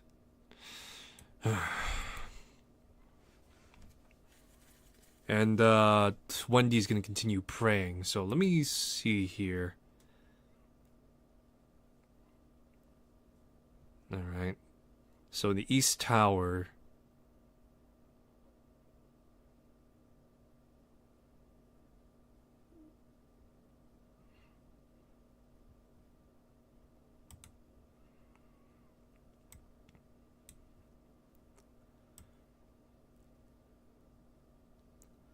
Alright, so in the East Tower, real quick, Martin is gonna be... Actually, no. Would he go back? Yeah, no, I already said he's going back to his office. So right now, he's going to be, like, looking over some stuff. Rex will watch as the door come to a close, as he would then, like, investigate the other room. So watching that would take, like, a minute or two. So if, like, 5 minutes just across the entire... 5 to, like, 6 minutes to cross and listen to all these guys... while moving along relatively slow and stealthily. You'll come into here, find some diary. I would say, let me see here, because I am now interested in this story element now. So it says here, journals and other documents in these rooms tell stories of the Rue family. Okay, so Rex would curious about what these two bandit leaders are doing, would look around real quick. Going into here, he would find a bedroom, to which on this desk would be a series of, like, well, at the very least be a journal. Whose journal? Well, opening it and reading it would detail Wendy's thoughts. To which, let me see here if there's any...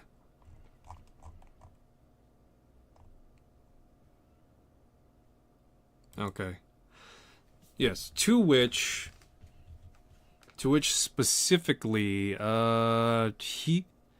Looking through the... Yeah, alright, so looking through the diary entries pretty much tell the story of Wendy's life up until this point.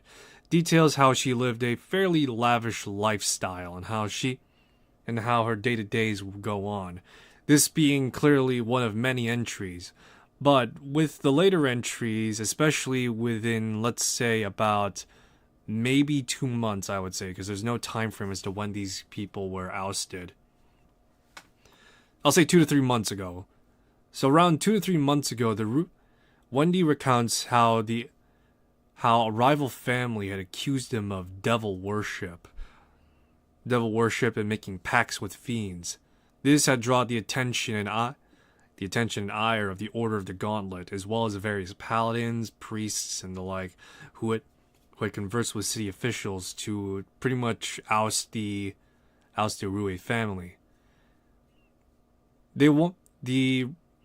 Wendy wants vengeance, much like Martin. However, she believes that there is a more practical way of getting it, and believes that vengeance will come in time if they are diligent and patient enough to do this right.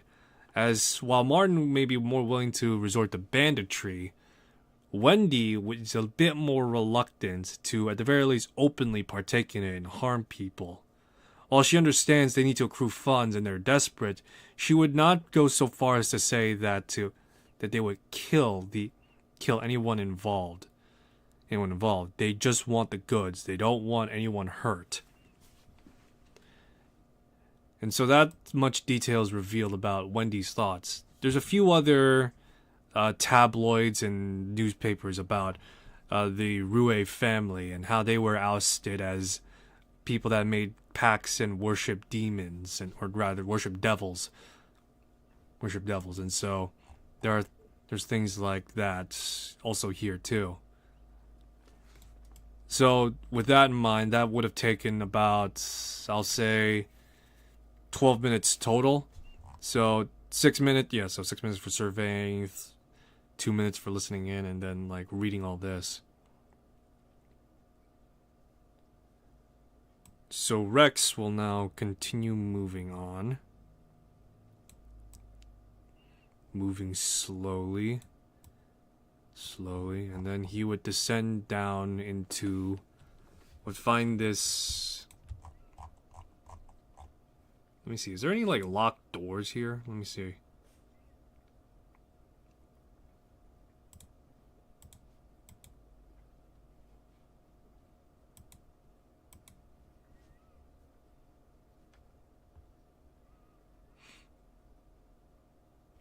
It doesn't say, so I'm gonna say that at the very least, yeah, the rooms here are unlocked. They're not really expecting anyone to go through, and this is kind of sort of like one of the many. If the other way is locked, it is pretty much boarded up. This is probably the only way in. So yeah. So Rex would slowly and quietly open the hatch and descend down into the lower levels.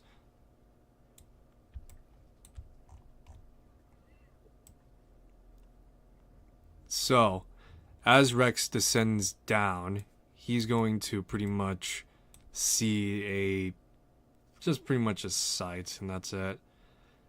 Yeah, just a variety of sights of just this once great, magnificent fortress is now in a state of disrepair. And so, yeah, that's what he's gonna see. He's gonna sneak around the bend, and as he turns the corner, he's gonna see a room ahead with an open door. And I'm gonna say that like there's 2 people coming out at least. So this is where we get a bit more stuff involved.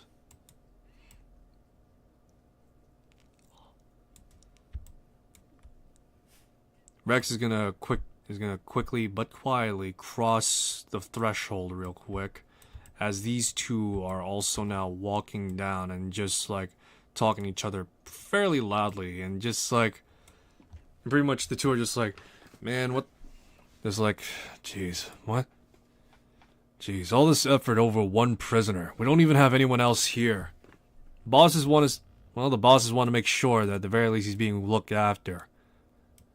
Why? Why are we looking after someone that we're just gonna be pawning off for cash anyway? What's the principle of the matter? Just because we're all bandits and the like doesn't mean we gotta abandon hospitality and all that. Besides, it pays well to at the very least have the people we captured to be well looked after. Says who? Says the boss is upstairs, numbnuts. That's who. Ugh, whatever. And so Rex would see, as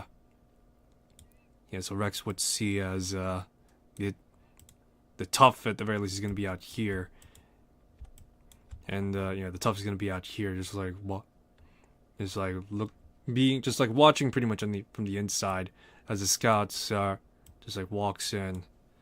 Rex can't see, but he can hear the conversation at least, and it's gonna be something along the lines of like, "All right, wakey. How you doing, friend? Could be better. Why is it that you decide to keep me here? Well, let's just say your brother is a fairly well-off merchant, and he could do with, sharing the valuables and all that. Sharing the valuables and all. Sharing the valuables, is that it? Well, my brother's notoriously tight-fisted, so you're likely to make a stone bleed over making him spill coin. That's what they all say, but let's just say last we saw your brother, he was pretty antsy and he had his fight. as if his pants were on fire, so who knows, he might actually spill the coin for you. Anyway, it's about that time of the day. Soup's on for you. And pretty much just like go over here. It's just above game. He's gonna like go over here, ready. Like get the sound of like dishware and like something being placed on, and then just like sliding across. Better eat up, because you're not going anywhere for the next few days. Better hope that your brother pays up, because if you don't, well, we gotta make our money somehow. And he's just gonna walk on out. He's like, walk on out.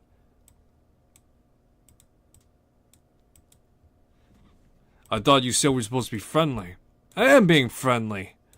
What's that about making money and hoping that the brother pays? Oh, well, intimidation goes a bit of a long way. Just because we gotta take care of him doesn't mean we gotta be his nanny. Alright, and so pretty much these two are just gonna be like going back to their rooms.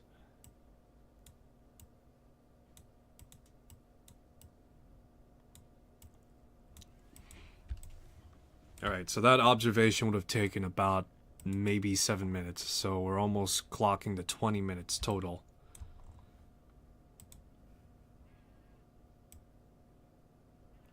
So Rex will, at the very least, check to see the door. Seeing as the door wasn't locked, will open it. And Adden is going to just like perk up and be like, huh? Who's that? Someone there?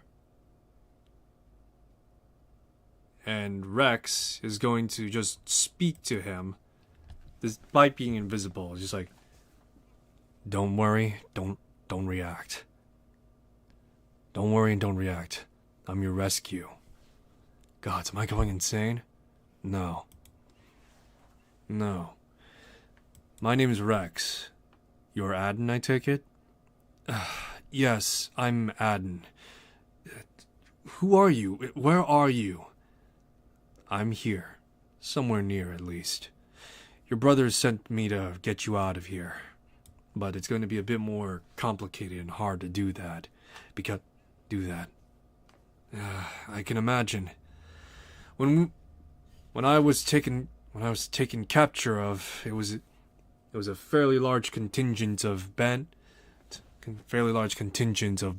that descended upon me. My brother was lucky to escape, but as you see, I got caught. I can tell. This cell, it's obviously locked. Do you know where the key is? It's not held here, and my caretakers don't. And my caretakers obviously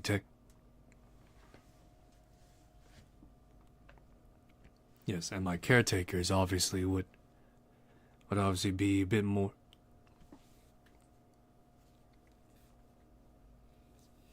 Alright, give me a sec. My caretakers would obviously not have them on them, as it would be a bit foolish to actually do so. So, for the time being, I'm simply consigned here to be taken care of and pampered until my brother pays up. Who would likely have it? If I were to take a wager and guess, maybe that Martin fellow.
Alright, so, well...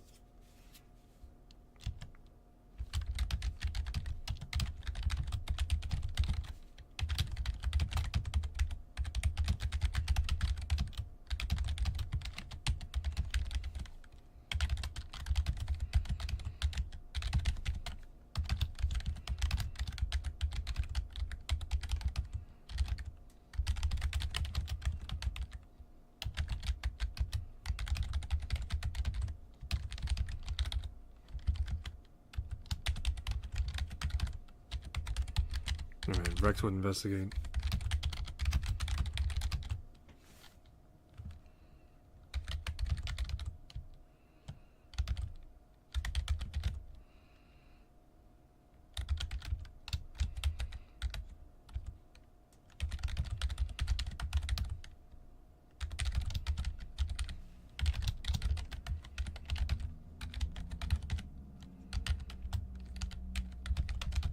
Alright. Would detail the Ruiz family's betrayal and how they...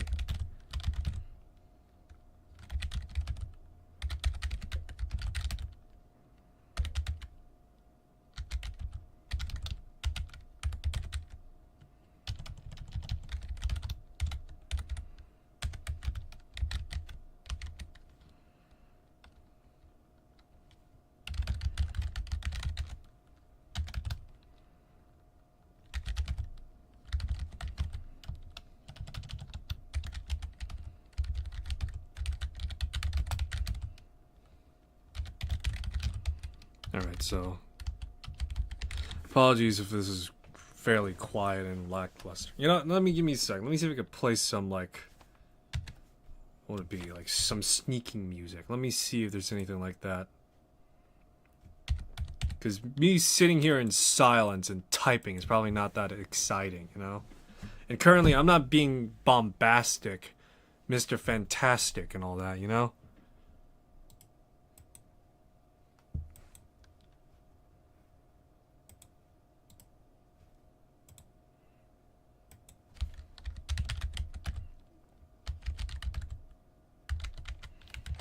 Alright, let's see here. Stealth music. Let's see here.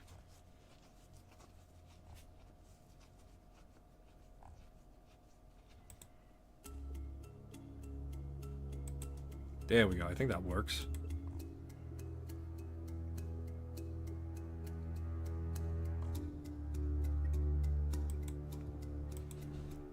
Alrighty. I'm using the YouTube channel Bardify right now. Suspense is the title, and it's an hour-long video.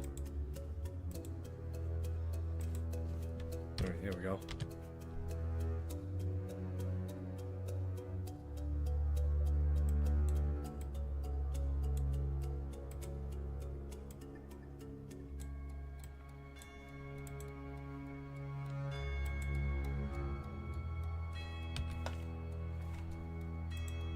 Alright.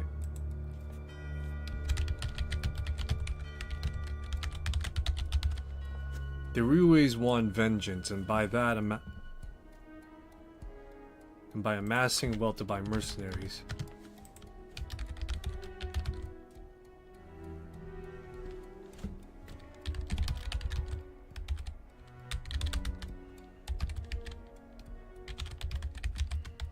The Ruiz family wants vengeance, and by amassing wealth to buy mercenaries, they take that vengeance upon them.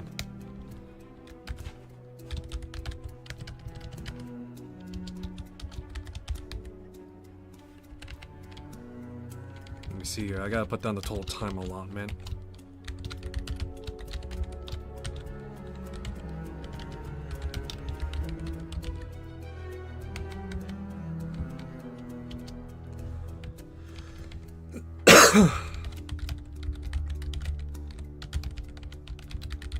Rex would descend.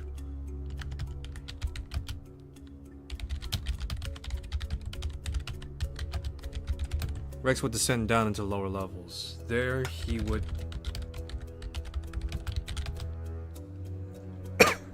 observe a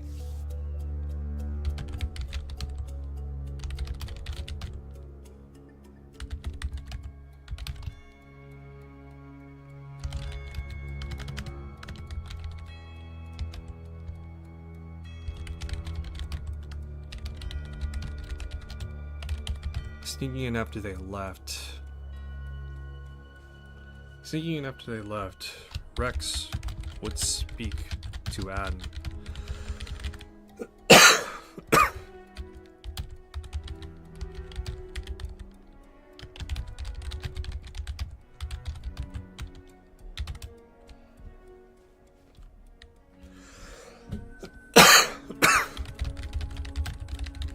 To which he relates he's being taken care of for the time being, and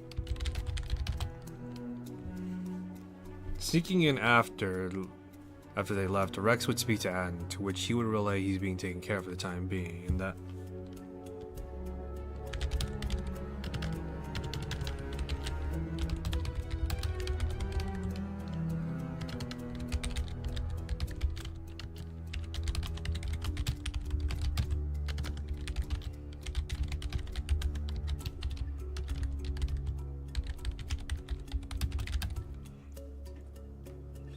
it is suspected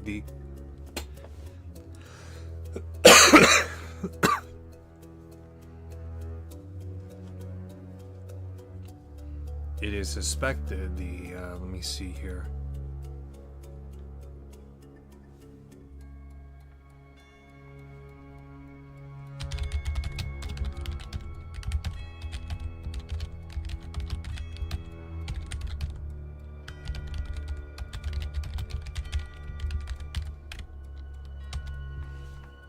Alrighty. Alright, so, because the key is normally meant to be... I'm gonna double check something real quick, cause... Alrighty.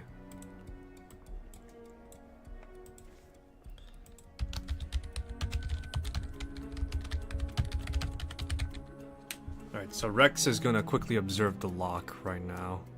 See if he can pick it.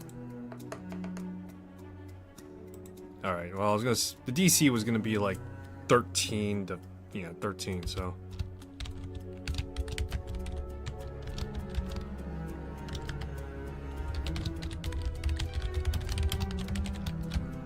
How much was it total? 25, yeah.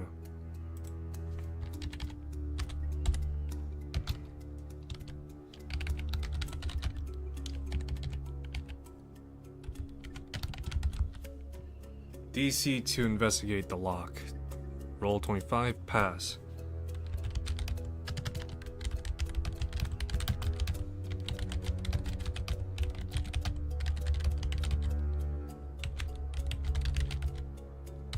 Alright, so let me check something right now, because obviously, let me see. Utilize, pick a lock, DC 15. Alright, so yeah, DC is gonna be 15.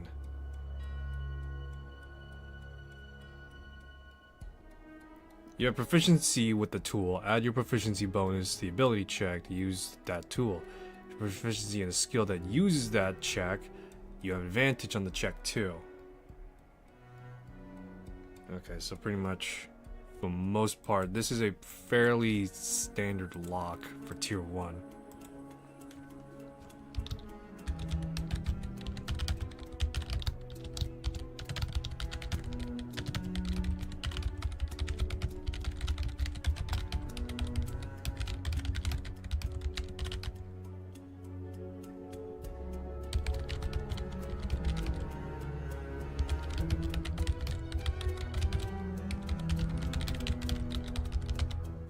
Alright. This lock looks like it could be picked. A short while ago, I bought myself a set of thieves' tool, just in case of a scenario like this. In case of something like this. So, if you don't mind holding out here for another day or two, I'll get you out. I'll get you out. Alright, just don't keep me down here for too long. I don't want to know what they do if they'll try and kill, if my brother doesn't give them the ransom. Alright, so, yeah, with that said, I would say a total of 25 minutes total has elapsed. So now Rex will continue moving about, each movement taking about a few seconds. He's gonna check the rooms here across, because that he saw the bandits come across from there.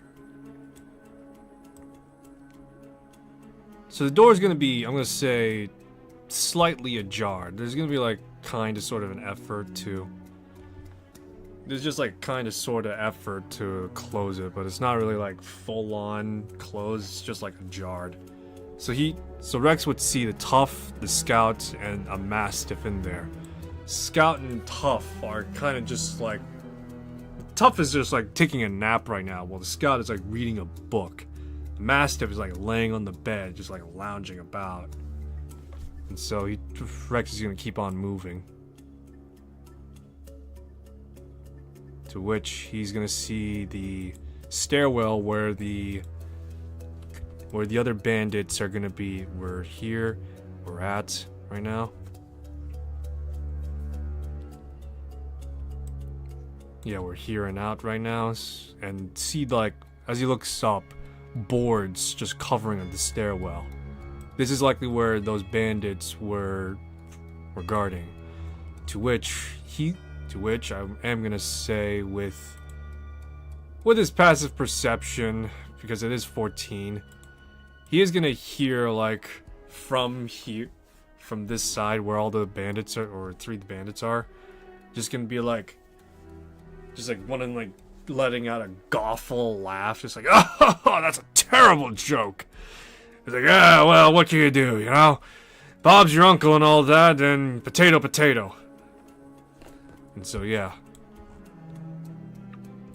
So it's clear that there's a fairly, if I'm reading this book correctly, yeah, 3 bandits resting or socializing the bandits. So, yeah, pretty much Rex is gonna move away, so that's about almost, it's 28 minutes total elapsed to do all that. So it's going to be, now to observe those guys, like, almost 31 minutes. As Rex is moving along, let's see, actually. Would he be able to tell, is the question. Why not? Let's see. 16. I would say that's definitely enough to match, at least.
So yeah, because Rex heard something about their funds, Rex would be curious as to where it's being held, to which, with an active perception check now for treasure search, let's see here, if DC would have been 15, he rolled a 16.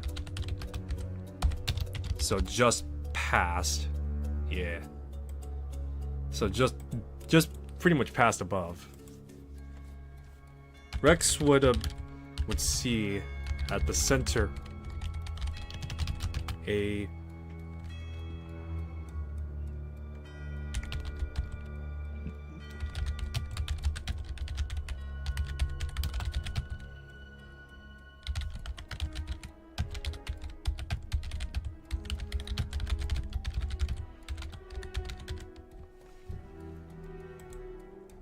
Alright, so to the east of the pillared hall, southwestern holds the most of the bandits' loot, including and supplies, including the following. So, yeah, it says a locked room.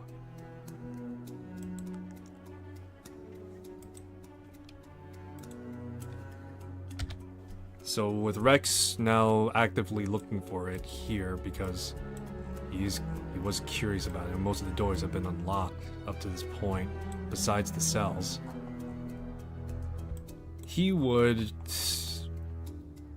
see, yeah, like I said, the scuffed marks on the bottom. Rex would check the door, and it's locked.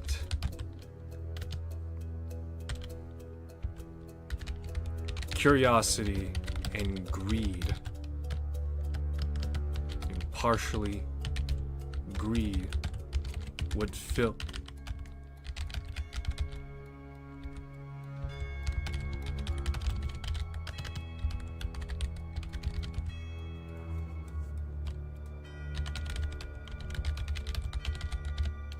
Alright, so, yeah.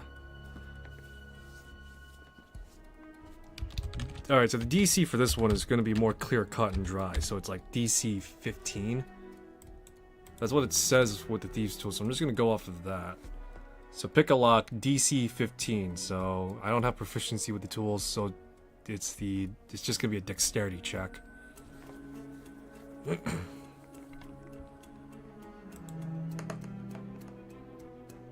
Oh, I would like to leverage inspiration. Oh, terrible.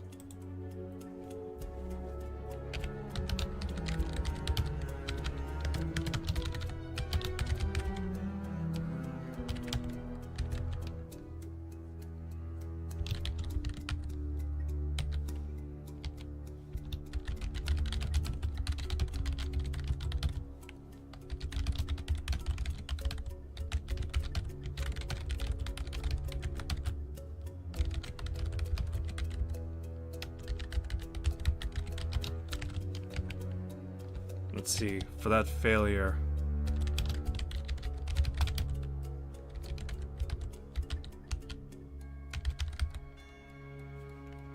Alright, so I believe now it's been almost like 40 minutes total. So my invisibility is about to, some invisibility is about to run out.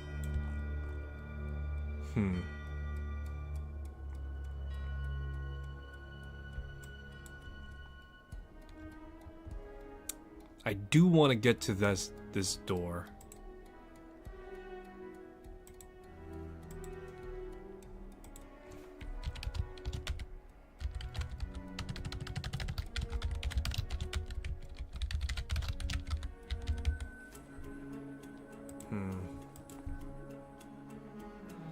I'm gonna say for every attempt, 10 minutes will pass.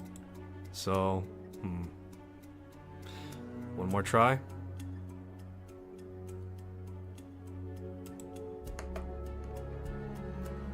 Hey, yeah.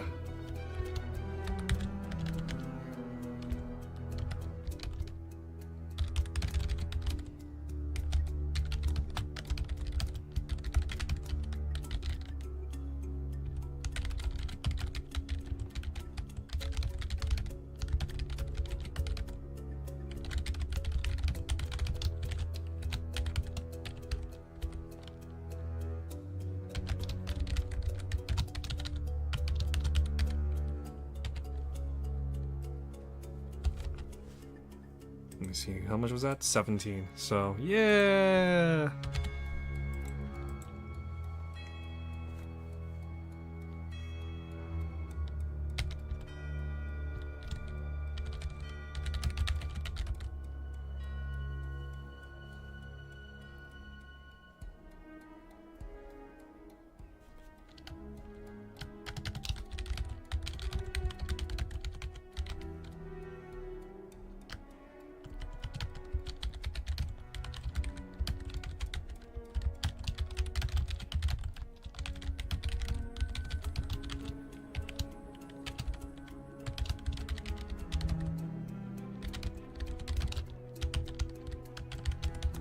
I would say if I had proficiency, that attempt would probably be cut down in half.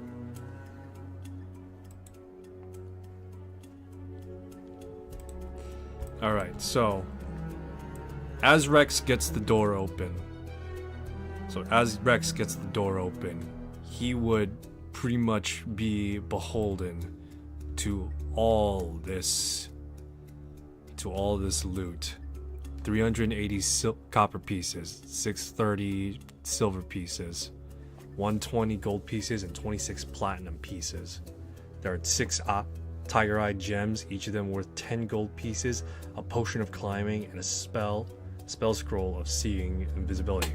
That being said, Rex would not know the potion or the spells. However, what would catch his eye is the copious amount of gold that is here. So currently,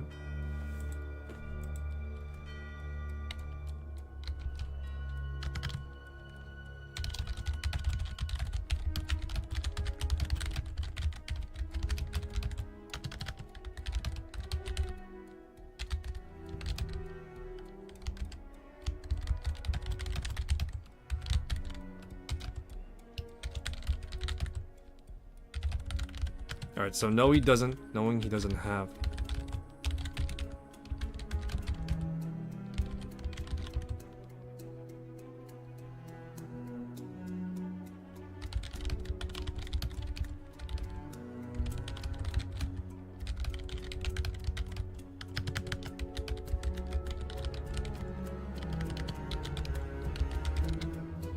So what was the potion again? Potion of climbing.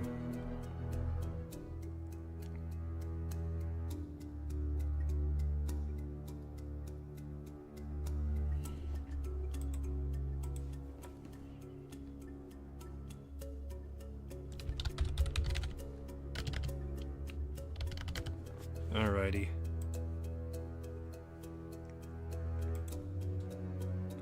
Okay, so as Rex will then close the door, he will have to, let me see.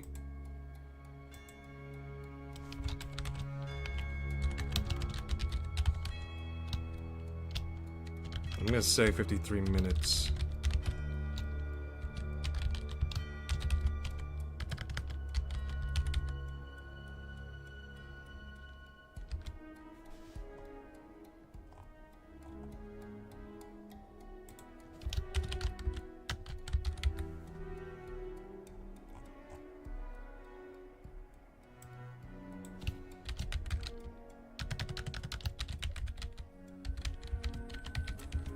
Invisibility time, 18 minutes elapse, 53 minutes elapse.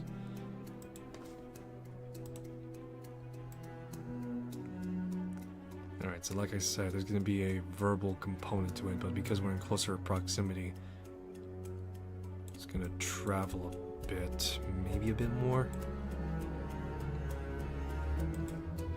I need to check on something right now, real quick.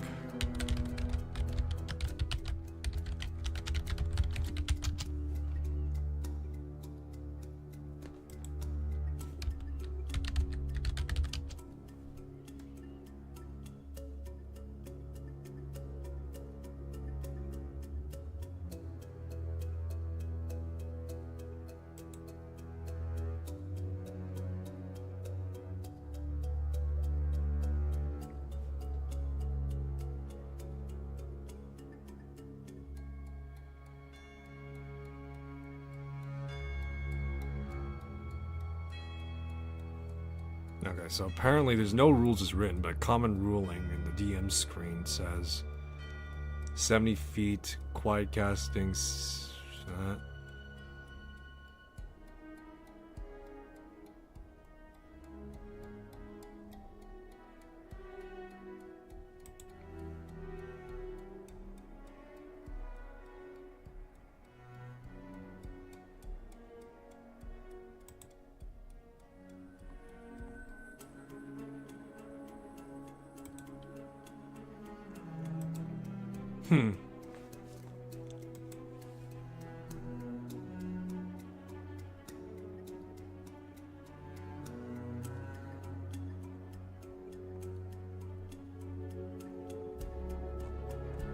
Okay, it varies because it doesn't have rules as written. Alright, so I'm just gonna roll with the fact that... alright. Let's see here. Trying to be quiet. It will be around 35 feet out. Alright, so trying to be quiet while also being audible. Nobody's in proximity currently, because everyone's like doing their thing right now. And so Rex is going to renew another cast of invisibility, to which again... yeah, so to which again it's going to be like 35 feet out. Yeah, so real quick, let me actually get a better picture as to like how much we're talking about here. So 35 feet.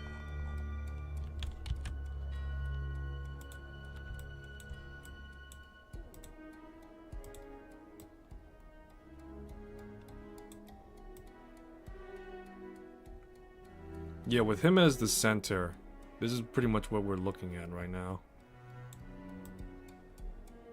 Yeah, so assuming he's at the center, this is pretty much what it's gonna... this is the radius of the sound.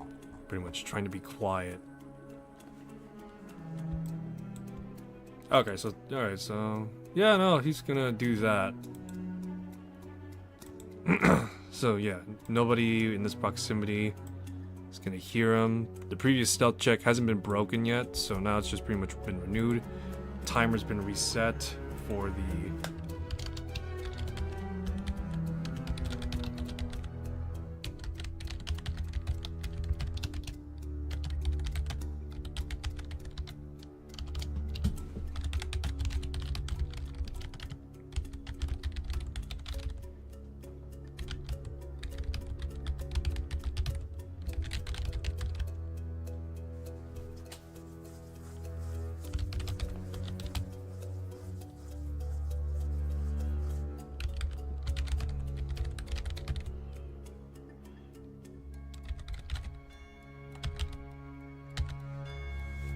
Alrighty.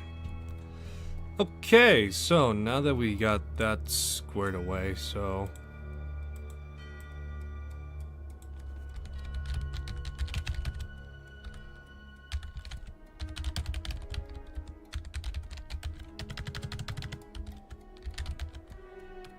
alright, so yeah. So Rex is gonna sneak on out, to which I'm gonna say it's just gonna take him the full 10 minutes.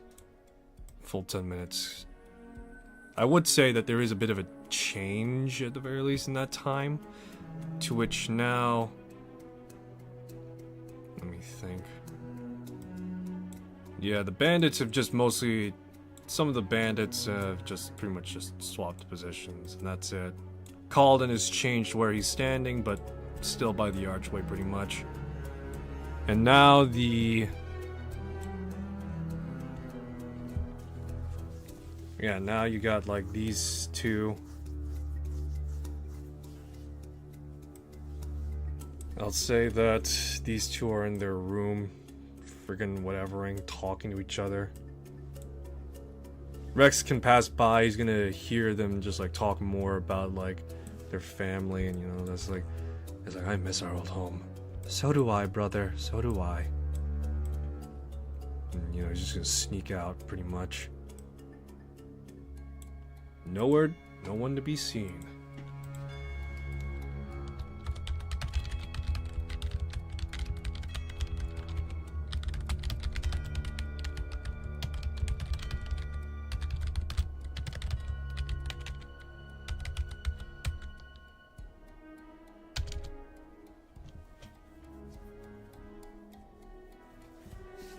Okay. Real quick, let me check something right now, because for the most part, I gotta... let's see. I want to get like a... what was it? A table specifically for like 50-50 ruling right now.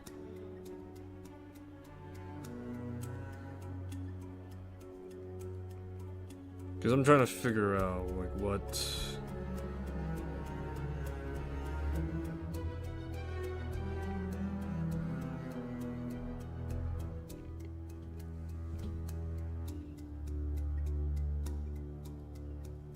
Alright, so let's see here. Low chaos fate chart. So currently, with things being the way they are, and I'm looking at it right now, things are currently pretty standard and mellow right now. Yeah, pretty standard and mellow. Everyone is attentive, but not so much the point that it's like overbearing. So, alright. Okay, so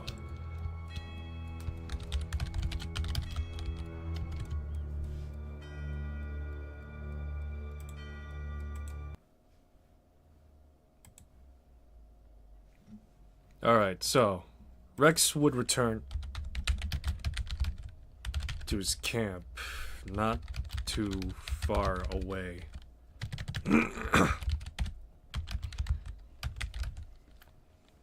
As he settles in the night, for the night, he records what he saw in his scouting.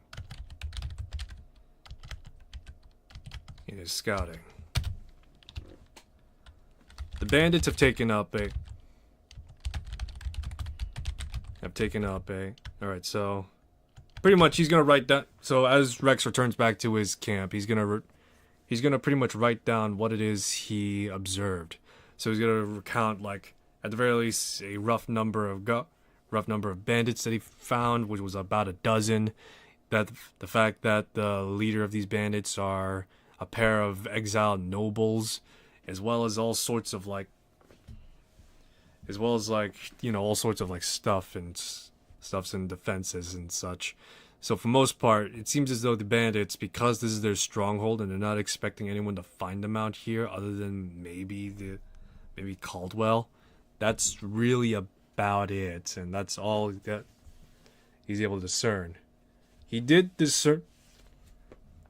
He would write about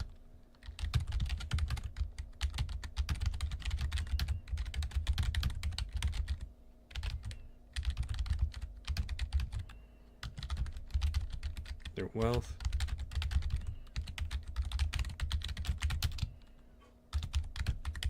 Most interestingly to Rex, the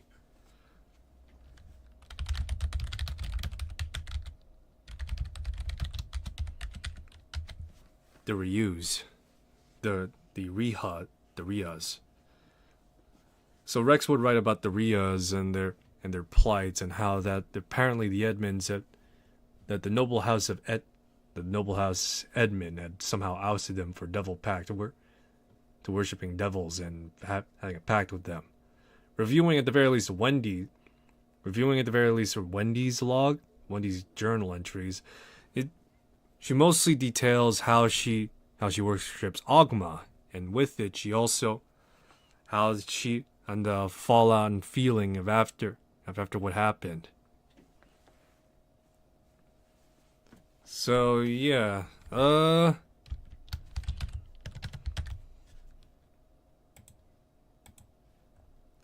let's see here. As he's writing, okay, passive perception. As Rex is writing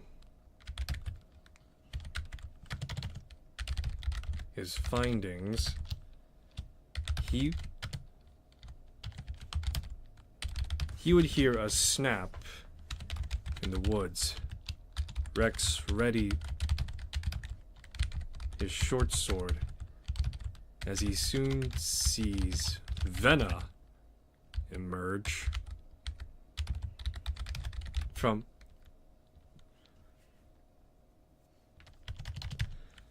hiding.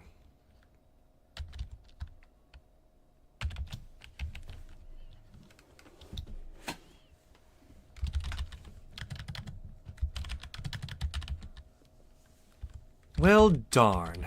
Thought I could... Well, darn. I thought I'd get the drop on you. You're the barbarian from before. The name's Venna, Robe Man. Venna. Just call me that. May I ask what's your name? My name's Rex. Why did you follow me out here? Alright.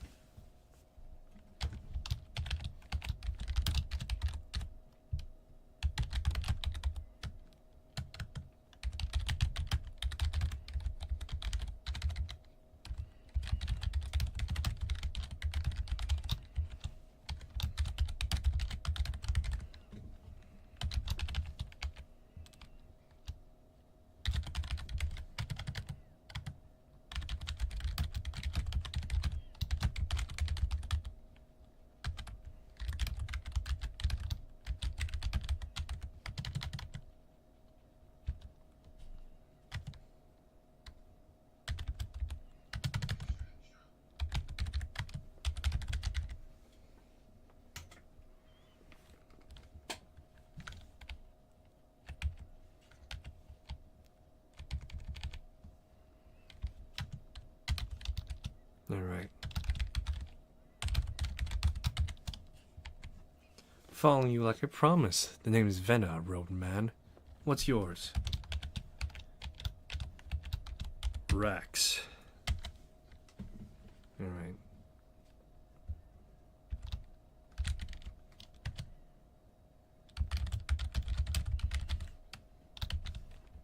Alright, so yeah, now this is pretty much them introducing.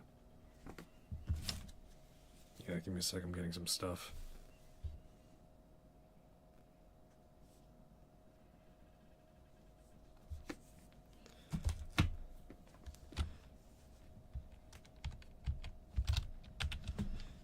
Alright, so yeah. Vena's gonna say, after Rex asks, what? After Rex says, what do you want? Huh? Vena's just gonna say, wanted to see how you were doing. You did say you were gonna go in there alone and all that. I figured I'd see how well you've been doing. You haven't gotten yourself killed, so that's a start.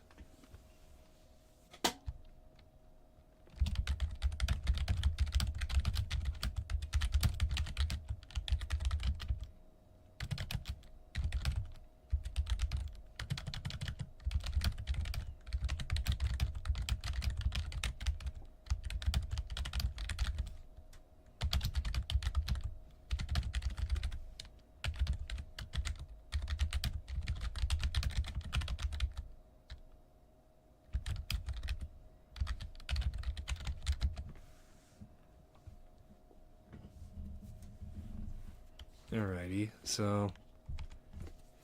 Alright, so as that has been brought up, Rex would pretty much give a quick rundown as to what it is he learned while scouting out the place. Pretty much, so pretty much, the entire place is completely is kinda sorta locked down, effectively, in some ways. One portion of it is pretty much locked up, whilst the other side is pretty much occupied by,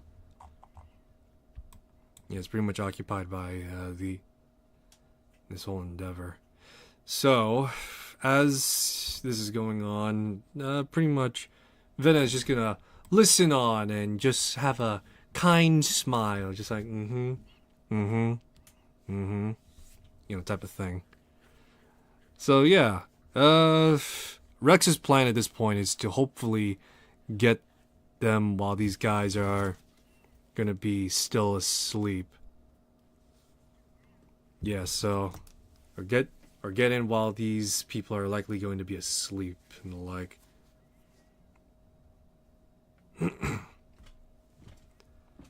So that's the plan. And because he is working with a limited time frame, that's what he's gonna do.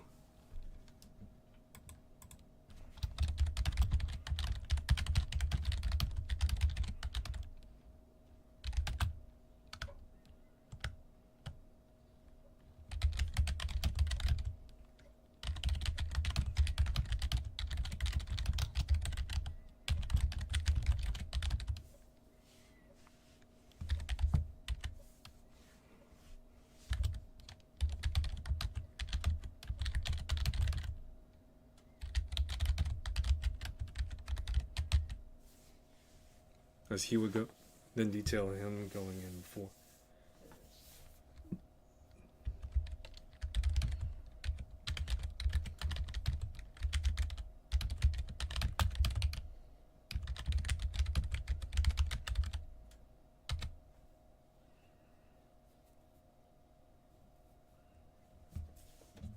Alrighty.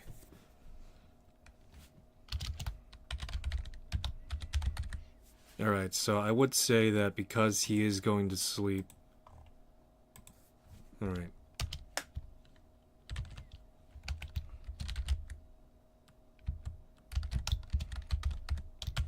Because it. Alright, so because dusk was about to break. Let me see here. Give me a sec. Apologies, I had to mute my mic for a sec because I had to pretty much move some stuff around. Alright, so anyway, Rex will then, let me see here. What time was it when he started? Evening, right?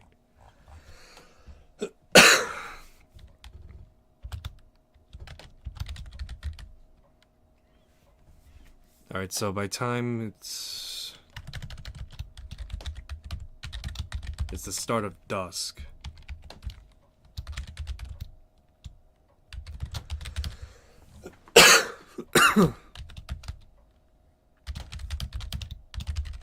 Alright, close to dawn.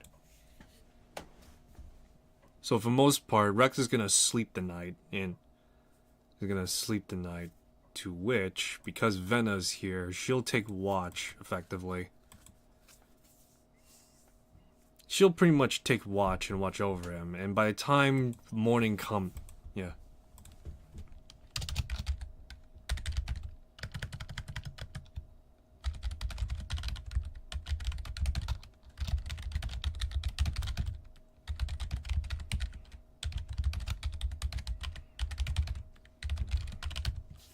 As Rex sleeps, he...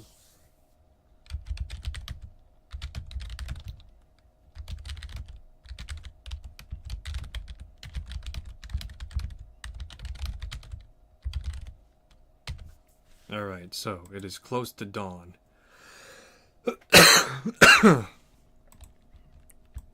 Alrighty, let's do a quick... Alright, so, long rest. All resources returns. And with it, I get a new inspiration.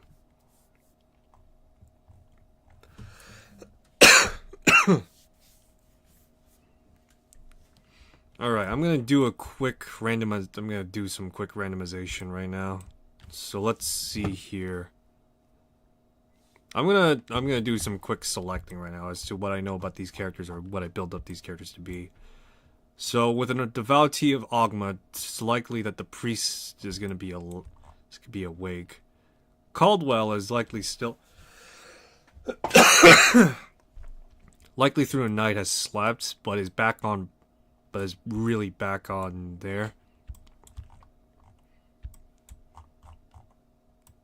Currently, everyone is asleep right now, so right now no one is up. And I'm gonna say that because dawn is broken up, we do have a bit more of a front presence at least.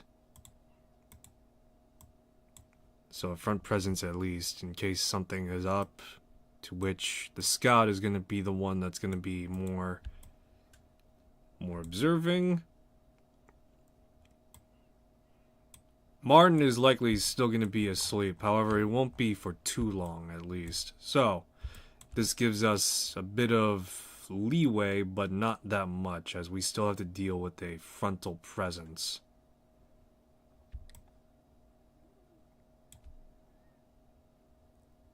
Yeah, we still have to deal with a front-heavy presence, at least. And still have to pass the checks and the like. As well as, let me see here, what have I got?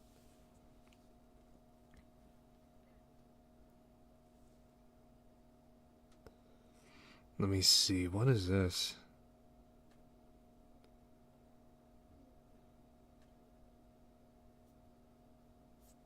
Yeah, so for the time being, I need to really read up on this chaos factor bit. Alright. So, yeah.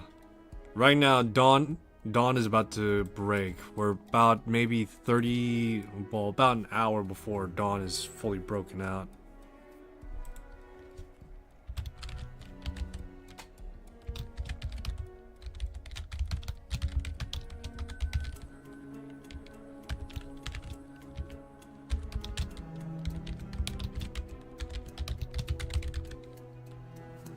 Alright, so now we get to roll. Let's see here. With invisibility, so Rex is going to cast invisibility a bit of a ways off and begin his infiltration again. 24. No one's going to see him coming.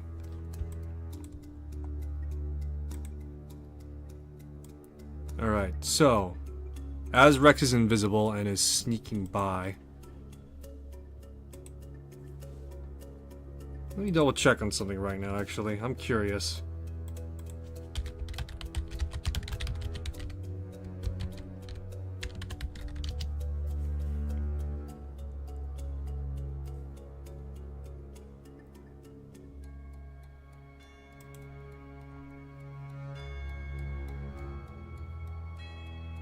Oh, greater invisibility is what I'm thinking about.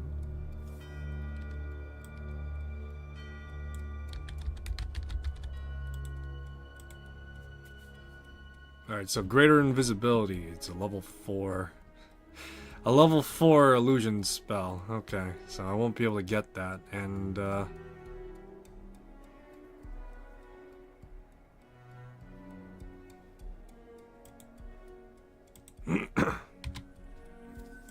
alrighty.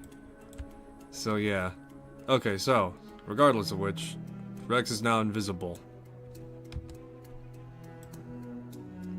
So Rex is now invisible. He's observing the fact that now the presence has sort of intensified a bit, but this is likely mostly just because everyone's you got people waking up right now and they're just like trying to like make a mean mugging before the day starts.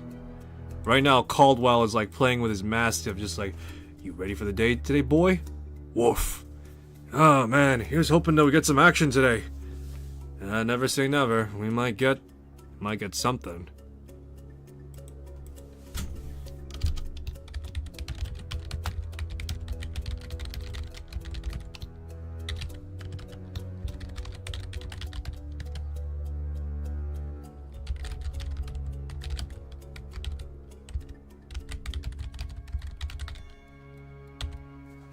Alright, so the presence is now...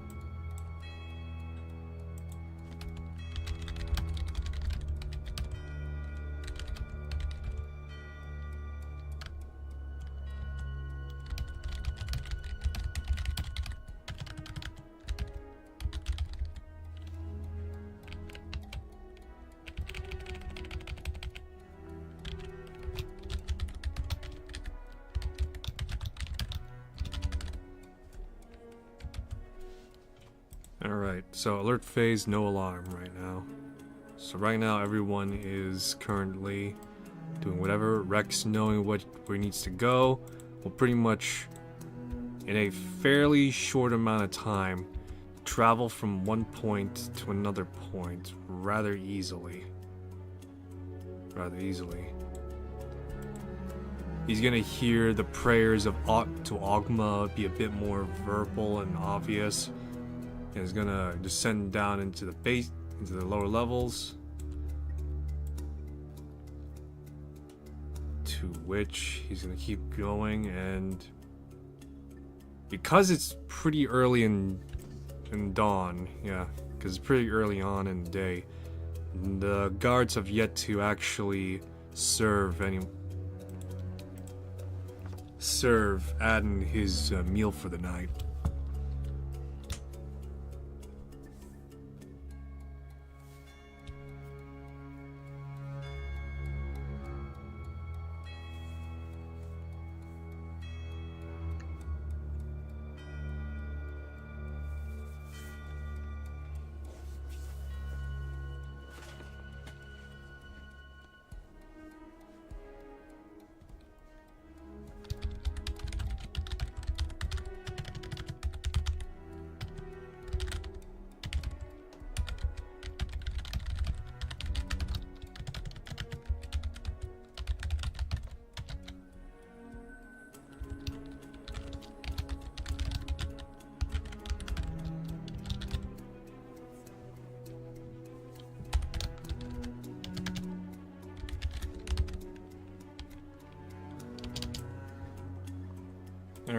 So, Rex would look towards Adden for a moment.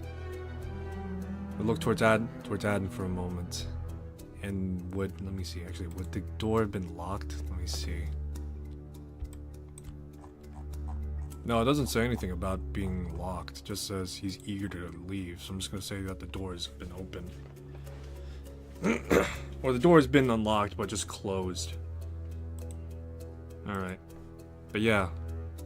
Adden isn't going anywhere, and the door to the treasure has already been unlocked. Now having more time... Ah, he didn't check the scroll. Alright. Alright, so...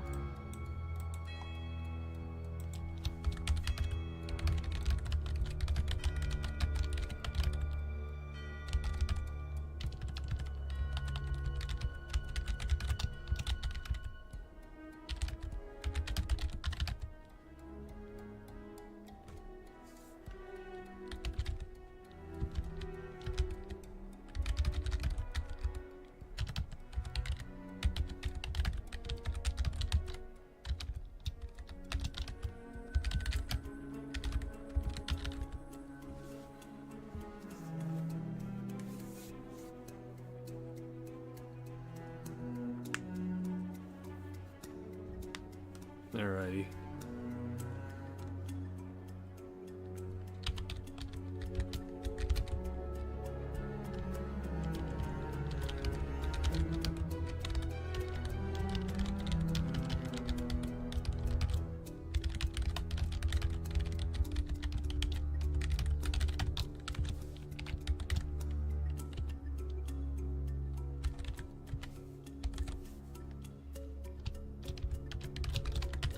Alrighty. So, yeah, so Rex is gonna go to where the treasure is and try and claim and collect all this. In order for this to successfully be quiet and expeditious, he's gonna have to roll sleight of hand. As you can see here, the...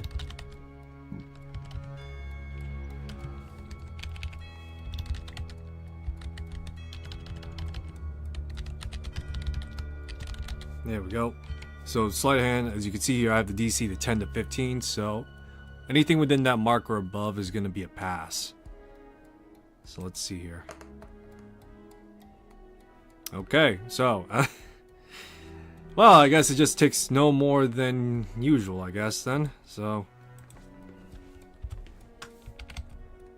24. So pretty fucking quickly apparently. So about 5 minutes it would seem.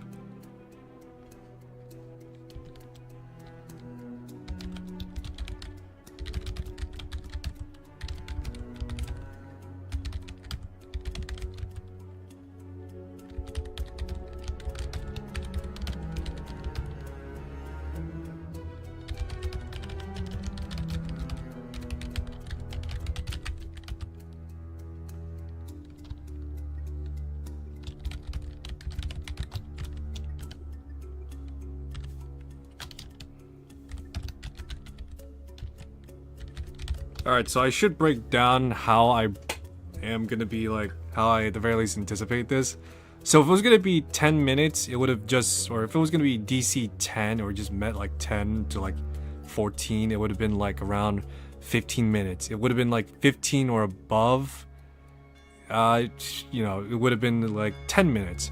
But because it was 20 above, yeah, so it's like 5 minutes. Yeah.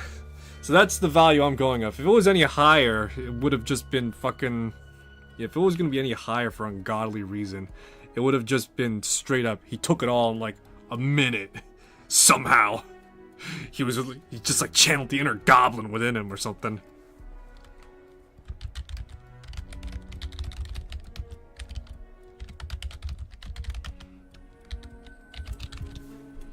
Alright, real quick. Yay! So, Rex got all this now for himself.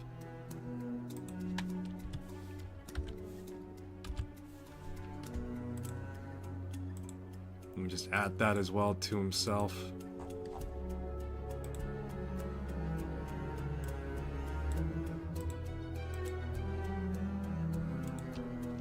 Should keep a record of the current he's got.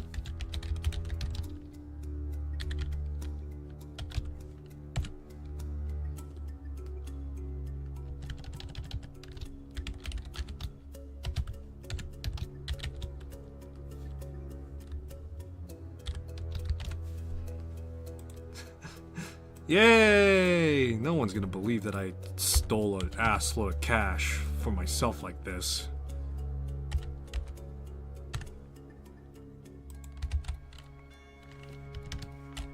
Unfortunately, nobody uses Electrum. Look at all that. 455 gold pieces. Doesn't it put a tear in your eye?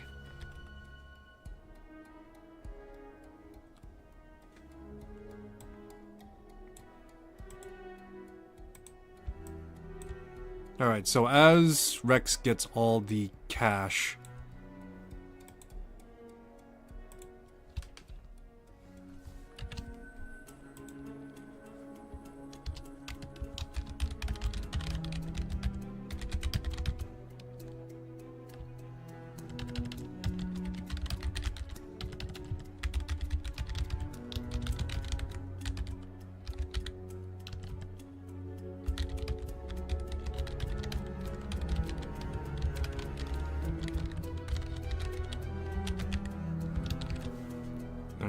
so Rex is gonna double back and quickly work on trying to break open the lock, to which this is gonna be a dex check and it's gonna be using the DC 15 modifier.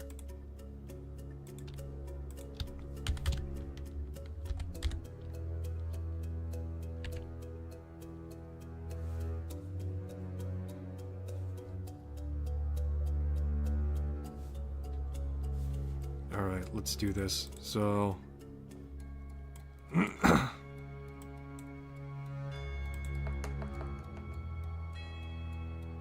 Oof, not enough.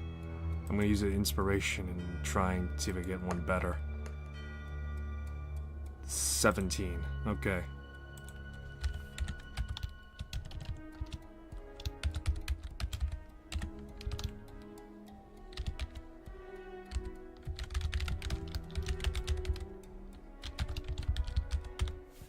Alright.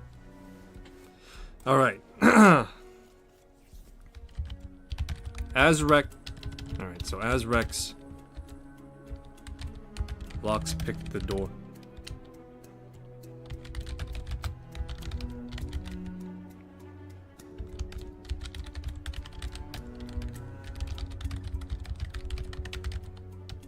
A soft little click from is heard from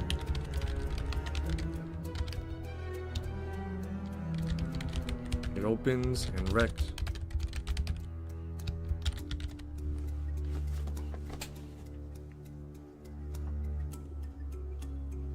Alright, so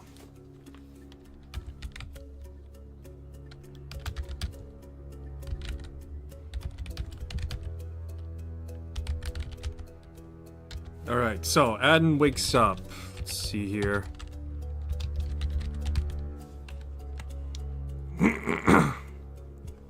So a total of 18 minutes has passed so far, so this is pretty alright.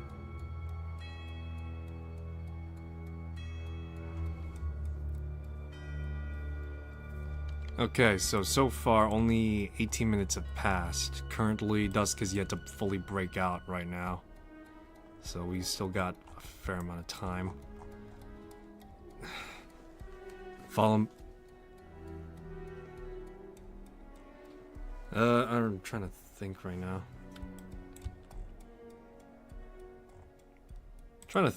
Where would line of sight really lie so far?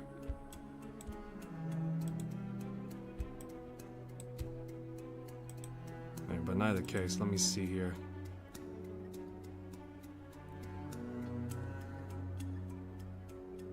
Oh boy, now I gotta roll for this guy's stealth, too. 15. Okay, that's surprising, actually. Alright, so... I'm trying to think right now.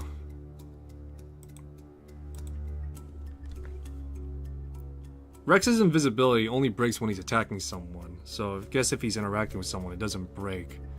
So right now, Rex will pretty much take Aden's hand and guide him out as he's just like, Rex? Is that you? Yes, it's me. Quickly, let's move before everyone wakes up. All right.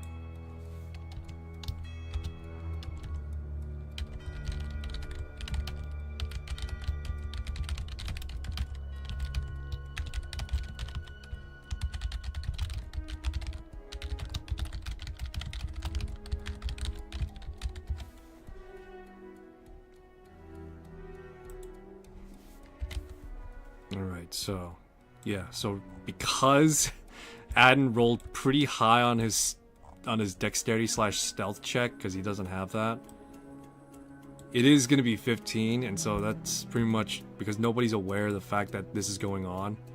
They're just going to be sneaking out. The problem is, though, is that Aden is not invisible, and Rex is. So this is where it gets a bit more complicated.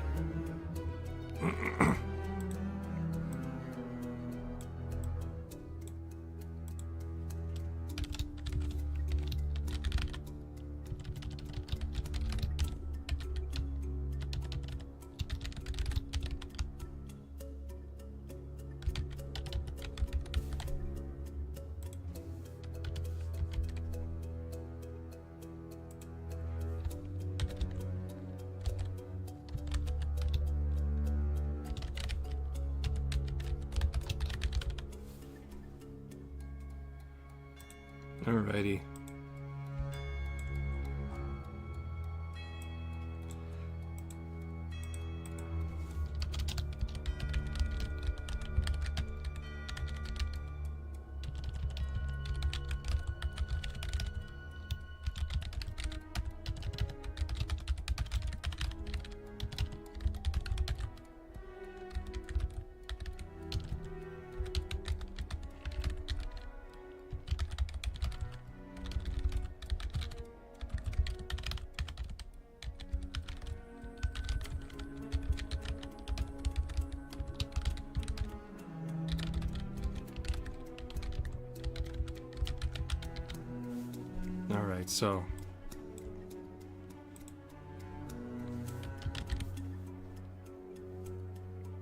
Alright, so as Rex and Aden are above ground, they'll pretty much hide here for a moment as they'll see that with the guards and with the amount of bandits that have like strong concentration and congestion out front.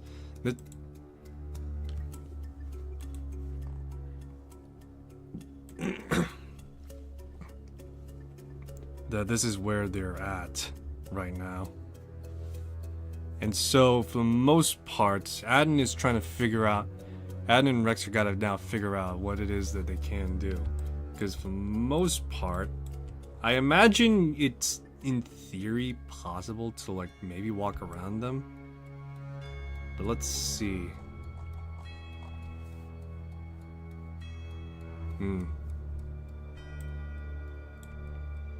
Let me see. Let me account for where... Yeah, so... Currently I'll say that the scout is looking this direction. Caldwell is looking this direction. And yeah. So this would encompass his purview, technically. Alright.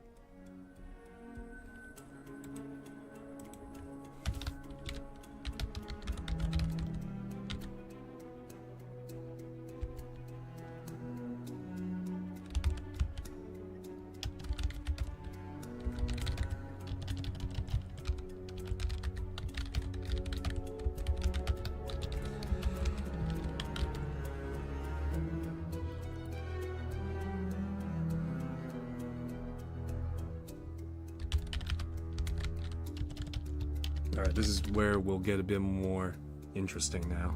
So, in order to escape without being seen, Rex will tell Aden that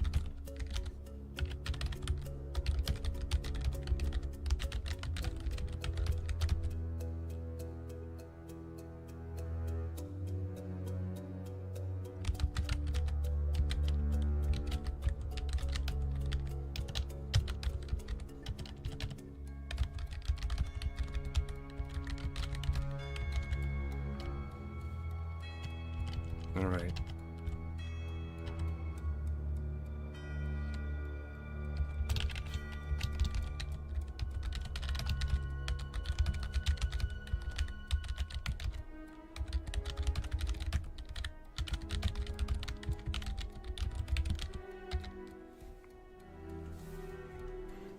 Alrighty, so Rex will then so Rex will turn to Adden and say, there's too many of them. There's too many of them to just have you sneak by them. So this is what I'm gonna do. I'm gonna draw their attention and have them focus on me if possible. You focus on getting out.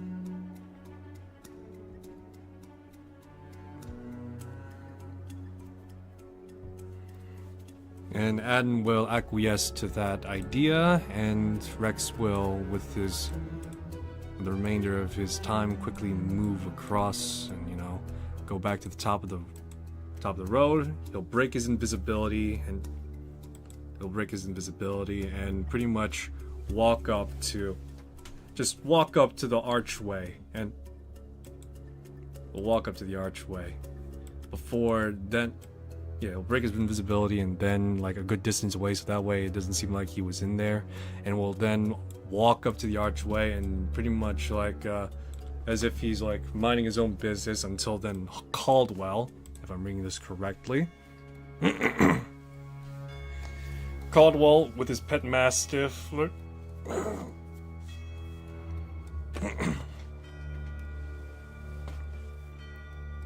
Caldwell with his pet mastiff will then pretty much call out just like, whoa, whoa, whoa there. What do we got here, boys? A man with some fancy looking duds on him. Holy shit. Holy shit, look at that. You going somewhere, schoolboy? And then with that in mind, the bandits will emerge and, now focus on Rex. In this case, now I need to make a somewhat of a equal part performance / persuasion. So let's see here. Let's see here. We'll just start simple enough. Rex will just say, I mean no trouble. I'm just passing by. I mean no trouble. I'm just simply passing by, making my way through these lands and all that.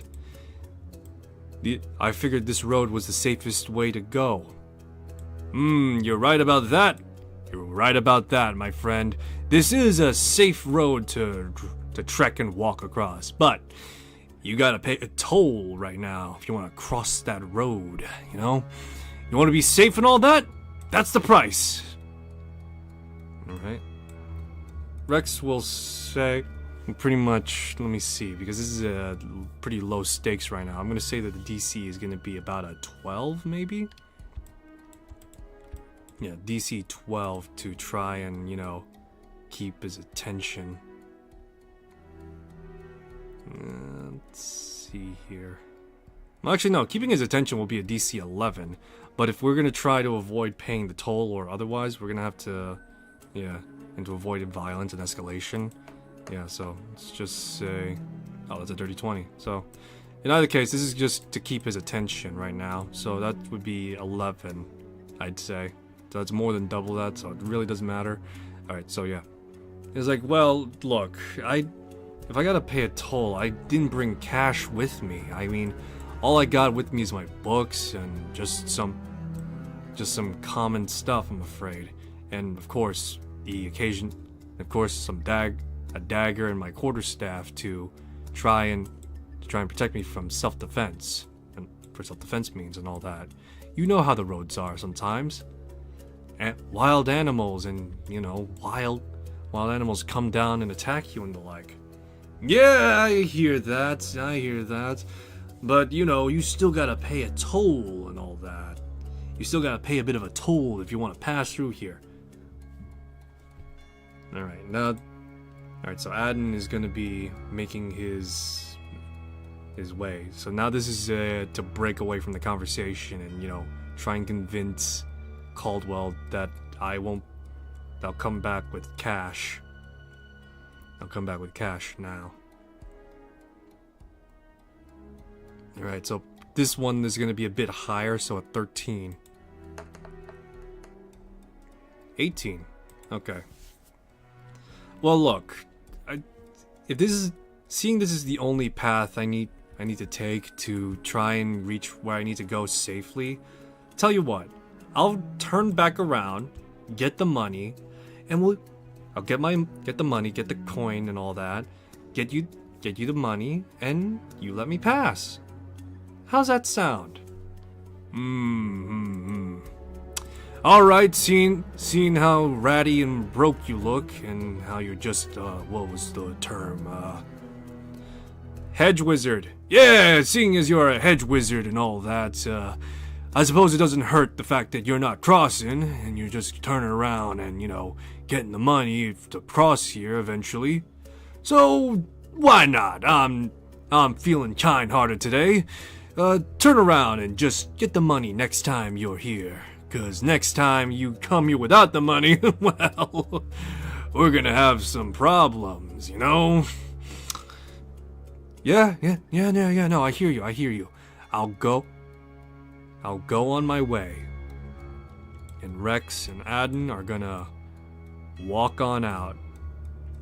To which Adden is gonna take a bit of a longer route around the fortress, but all the same, we're now effectively out of the clear.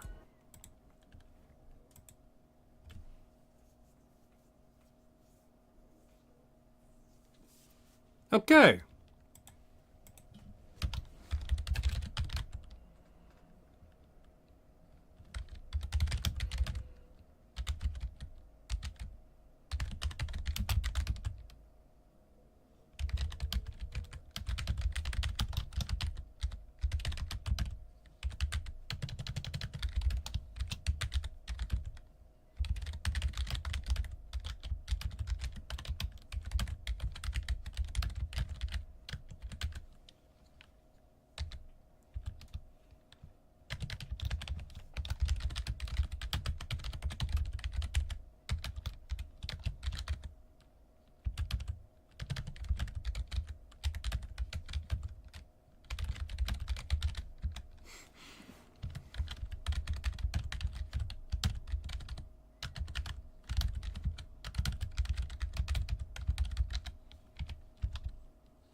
I think maybe instead I should have gone with performance. Well, I already rolled... Well, no, actually, if I want... If I wanted to, I could probably change it out for performance, because my charisma modifier is the same as my performance modifier, or my persuasion modifier is the same thing as performance, so realistically, it's interchangeable. Either way, it's still gonna be a charisma. It's still gonna be a charisma with proficiency. So, all right. So,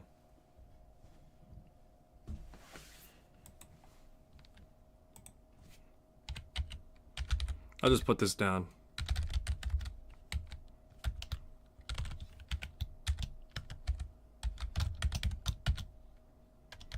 First DC would have been.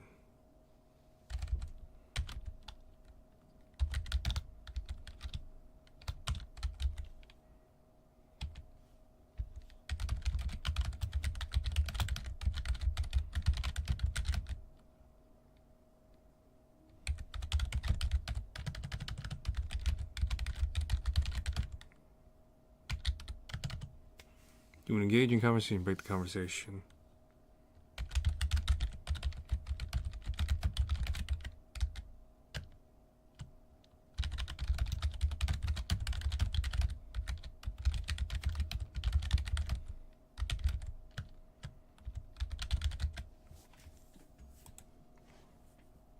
Alrighty, so. Alright, so. As Rex said. Alright, so, Rex would take the long way around to meet with Adden, to which the two would eventually catch up and meet up with each other. Rex would then bring Adden back to Baldur's would then make his way back to Baldur's Gate, to which he would then return Adden to his brother. To Adden to his brother Rolf. There we go.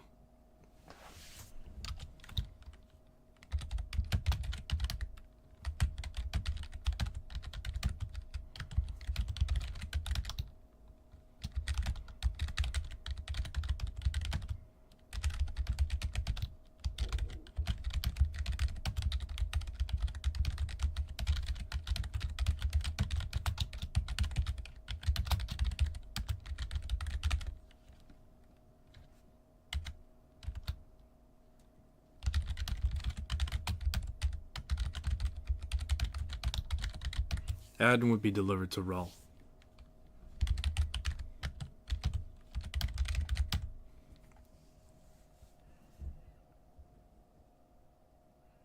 Yeah, Adden would be delivered to Rolf safely, in which 50 gold pieces would...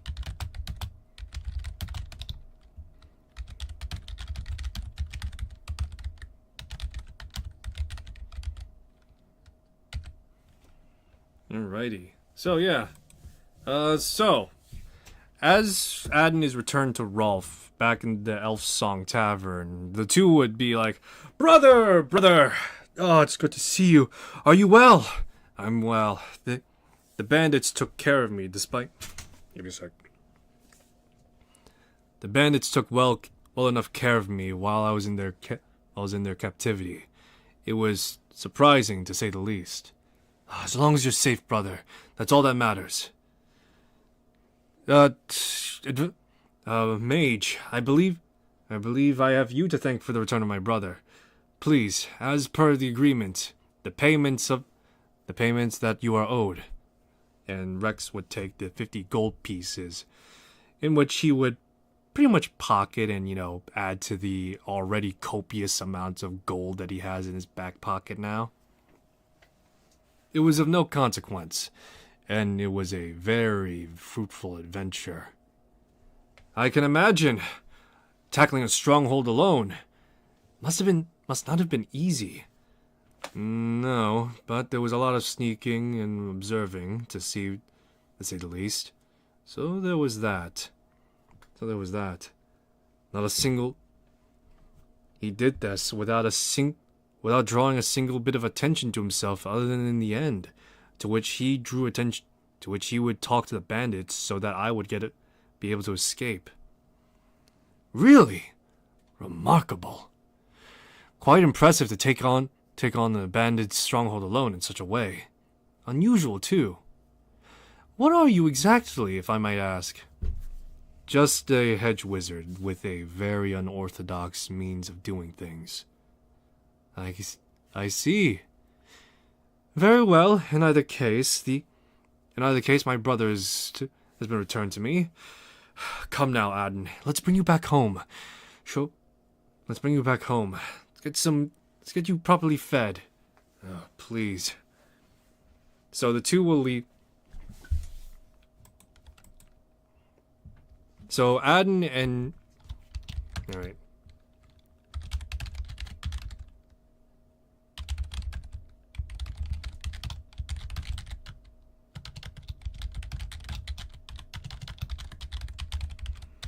Alright, so as Rex would leave and...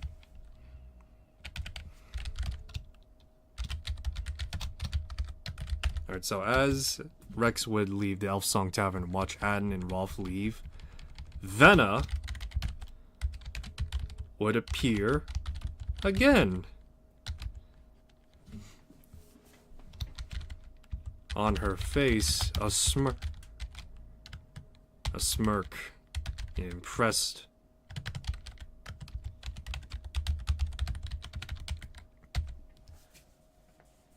As Rex would leave the Elf Song Tavern and watch Adden and Rolf leave, Venna would appear again. On her face, a smirk and impressed look. As she leans against one of the pillars of the tavern. Well now, did that job without spilling a pint of blood. And in a timely enough manner, too.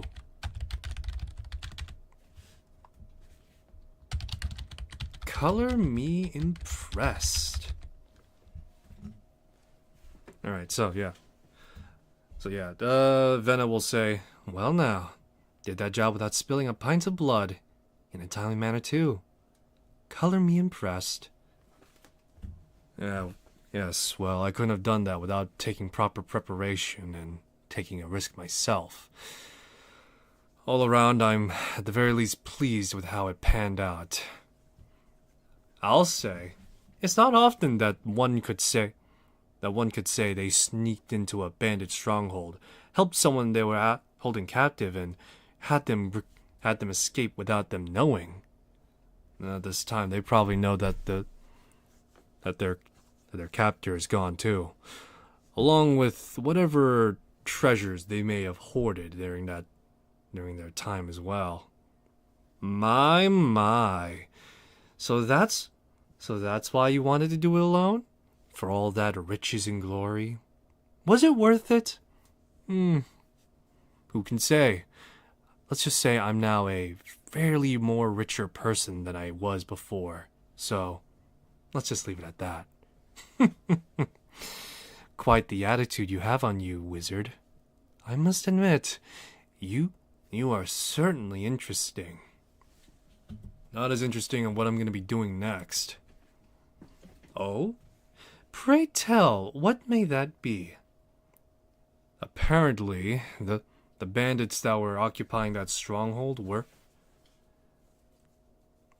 Yeah, so...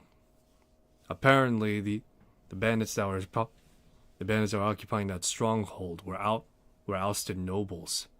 The Ruas. I wonder if they'd be willing to pay for their... I wonder to myself right now if they'd be willing to pay... If they're willing to pay what... If they're willing to pay what they get... Willing to pay what was owed to me if I restored their title. My. Going to offer yourself to exiles now. Whatever are you doing in that head of yours? A lot of things. Alright, so, yeah.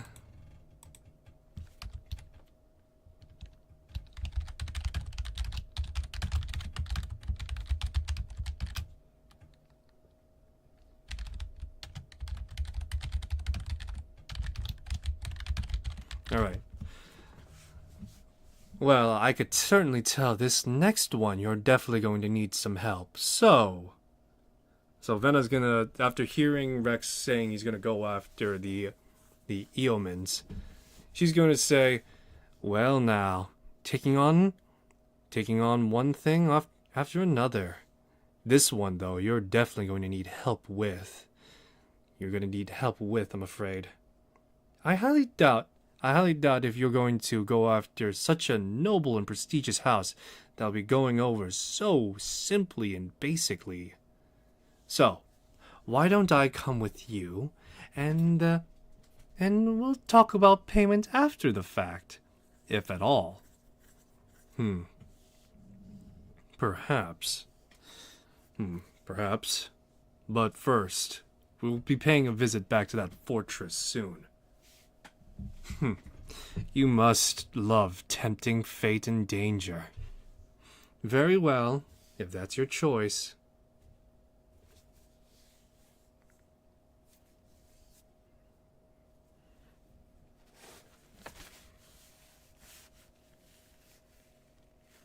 Alright, so...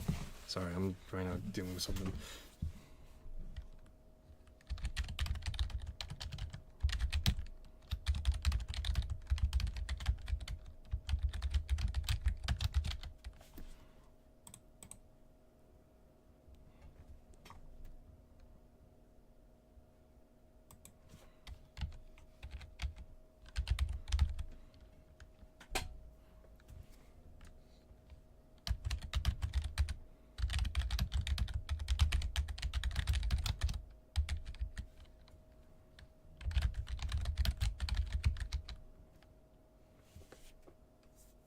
Alrighty.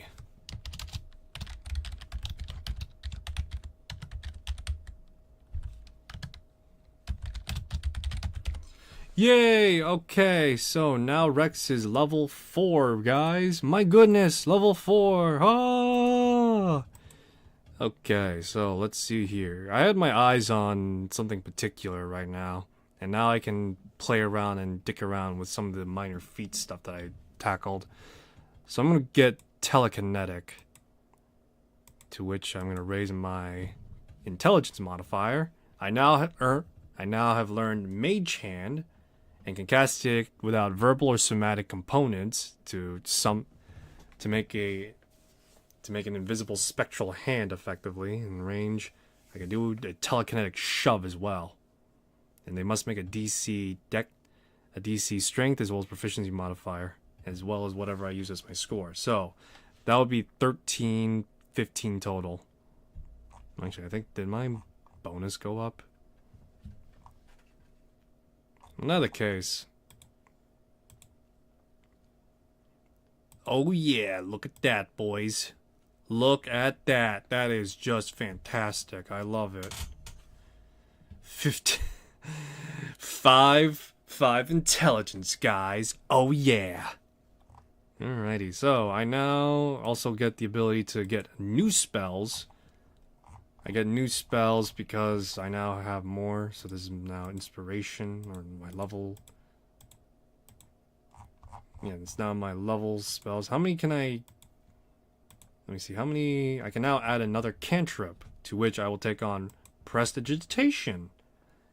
And along with that, let's see here. I can now take on another prepared spell.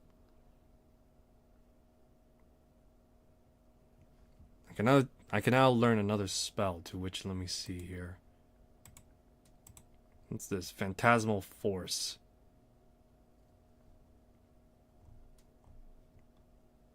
Warding Wind. Shatter. Pyrotechnic. Just because... Yeah, sure. Mirror Image. Let's learn that. So, as pretty much Rex is learning new, he's just like thinking to himself new spells. Suddenly inspiration strikes. As snapping his finger, he suddenly now he writes down in his journal, or in his spell book, the ability how to create duplicate images of himself. Alright, but yeah. So now he can create duplicate images of himself. Yeah.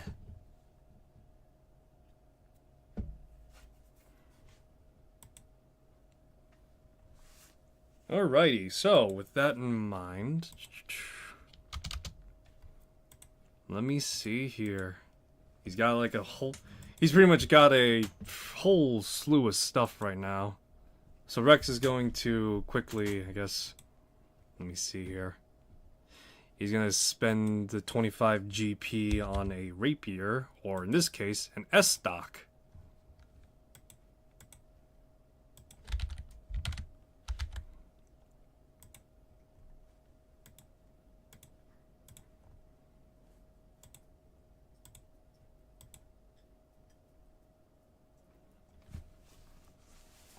Oh yeah, look at that. 1d8 now. Yeah. Alright, so yeah. Now... How many times can I use Blade Song again? Is this dependent on how much intelligence I have? Alright, give me a second. I'm curious right now. Override modifier 10. I'm curious. It is! Okay, so...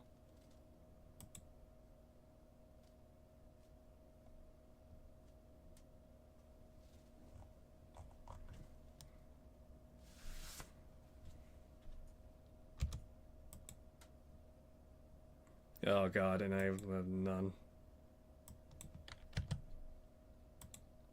Alright, here we go though. Whoops. Alright, so yeah, now I got the. So now I got my. Alright, so it is based on how much intelligence I have then. So this is technically the max I can get for the time being. I am exceptionally. I am exceptionally a Blade Song dude, guy, man.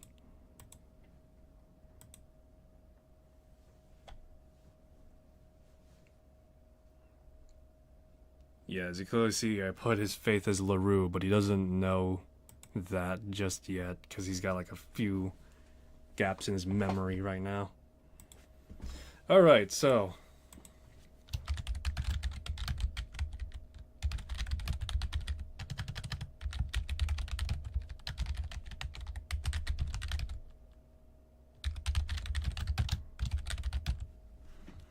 Alrighty, so I should also get some rations as well.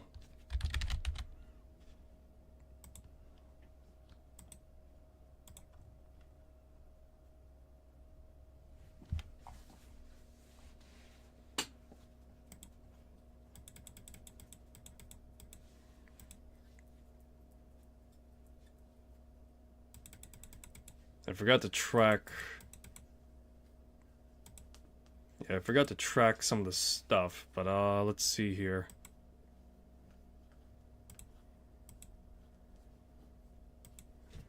Alright, for some 10 gold pieces, spend to get some, spend to get some rations. So yeah. And I'm gonna knock off about maybe 2. Yeah. 2 days of rations.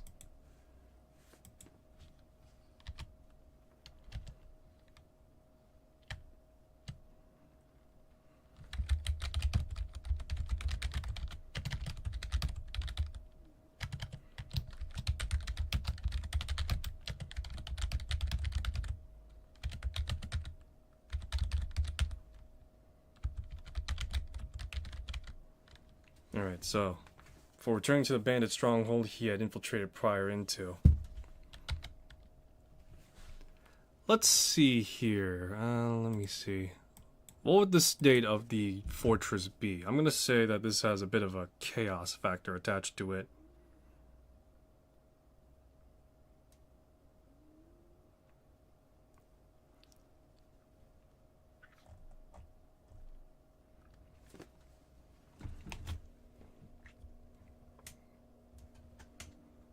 Alright, so I'm gonna roll a D. Yeah, I'm just gonna roll a D100 and just figure it out from there. So it's likely that because the amount of money that was stolen from, just like whatever, the amount of money that was taken from was a fairly large amount, that there was a good deal of, that there's some, at the very least, animosity and chaos attached to it, so it's likely.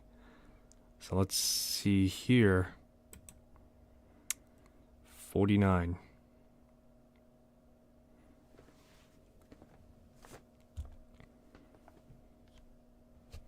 Alright, I'm trying to piece together and figure out what it is I'm looking at right now in terms of the chaos. In terms of this chaos fate chart I'm looking at, I'm trying to make heads or tails of it. So pretty much, the way things are, I'll say that currently, now they're trying, the bandits are no longer, lackadaisic, but they're trying to, like, strong-arm folks now. So there's a greater presence of, there's a greater starting presence at the front. Yeah, sorry, that's my alarm right now. So I set an alarm for when I was hoping to be done, but it's gonna be a little over. It's gonna be over soon, though. Alright, so. And then I'm gonna drop Venna here, too. I'm gonna change her name to, like, Veronica or something. Or maybe, well, no. Maybe Venna, I don't know. Anyway, as Rex and Venna are walking the road, they see that the stronghold is most certainly changed in attitude right now. With the bandits now having a stronger presence on the road, and the bandits here having a stronger presence at the archway, Caldwell, before was a bit more lackadaisic, is now a bit more harder in the sense of him being in terms of him being a bit more of a... Before he was like, yeah, alright, sure. And now he's just like, oh! It's like, halt! It's like, halt! Halt, you two. You gotta pay a toll and... Wait a minute. You're the guy that was here a day or two ago, if I'm not mistaken. It's the hedge wizard. Yeah, the hedge wizard, yeah. What are you doing back here? Brought some money? Well, I'm afraid I got bad news for you. Before it was 3 gold, but now it's up to 10. So now it's up to 10. I won't be paying for anything. Oh? Why's that? Your lady friend there gonna swoon us or something? Huh. Cute. If there's any swooning to be had, it's your head off your neck. Rex is gonna motion for Venna to like cool it as he's got this. I've come to bargain with your boss. Boss? Well, you're talking to him. I'm the boss around here. No. I'm looking for Martin and Wendy. Get them now. Let me see here. And this is a persuasion check. This one's going to be a DC 13, I'll say. DC 13 for persuasion. Dirty 20. Okay.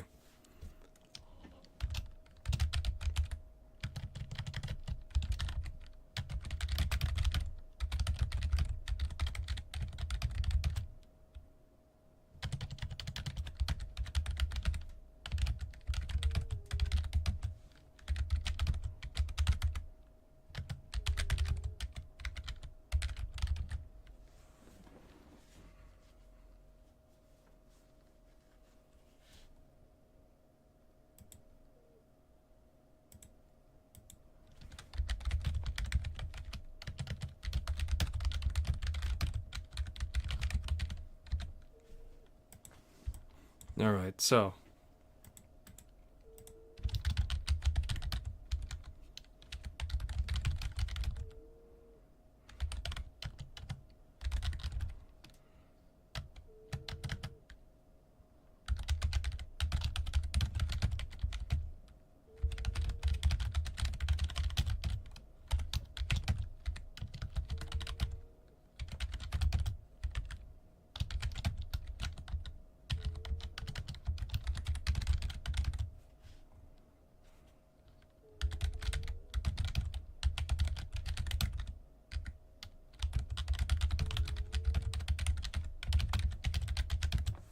Rex would demand to speak with the leader near the bandits by name. Alright, DC 13. Persuasion.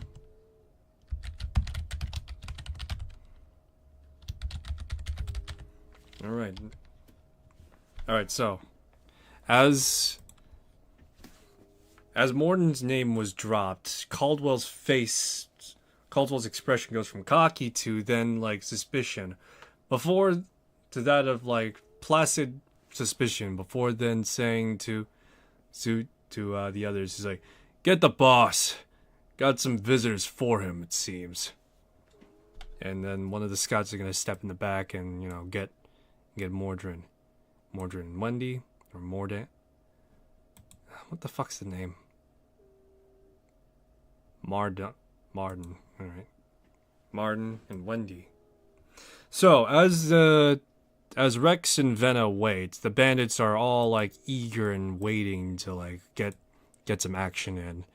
While then as they were called upon, Martin and Wendy emerge from the back and step forward, not to the point that they're close face to face, but now that at the very least they're at the center of it all.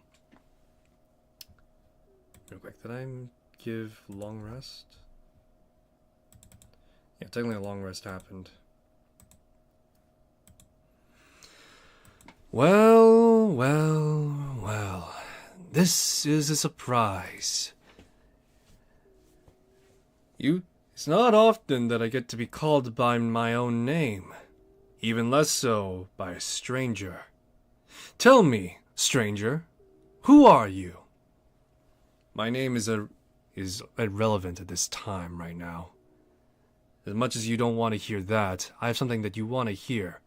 I'm willing to offer my services to assist you in reclaiming your noble status of Rhea. You know of me and my sister's plight and familial woes? I know enough that the rival house that ousted you did so unfairly. And so, I offer you a chance and shot at restoring that title. Really? If I might ask, how do you know about this? Why is it that you offer this to us, and why should we trust you? In this case, I'm going to use persuasion. Let's see. I'm going to say the DC will be... DC is going to be 15. So, I'm going to burn an inspiration, see if I can squeeze a better one out.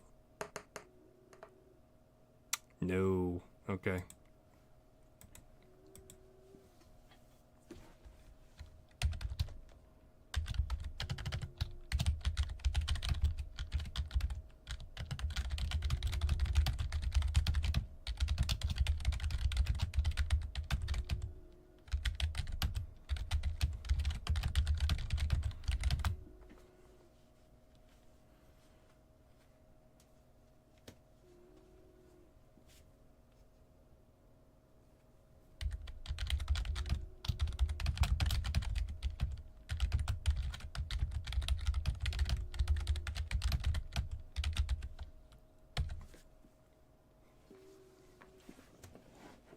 All right.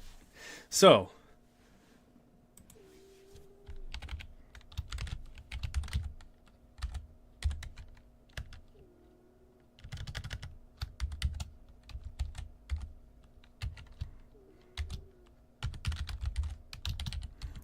with this in mind, Martin is Rex will pretty much stumble over his words as he tries to come up with an excuse or come up with a reason. The reason's unimportant, right? The reason's unimportant. I'm offering my services to assist, and now I'm offering my assistance to help. Would you take it? No, I'm not No. In fact, I find it rather suspicious that you offer your service after our coffers have been very much looted. In fact, I have half a mind to believe that you're the one that broke into our stronghold, freed our ransom hostage, and stole all our money. With that being heard, the bandits in Caldwell would seemingly ready to fight. Ready to fight upon hearing that.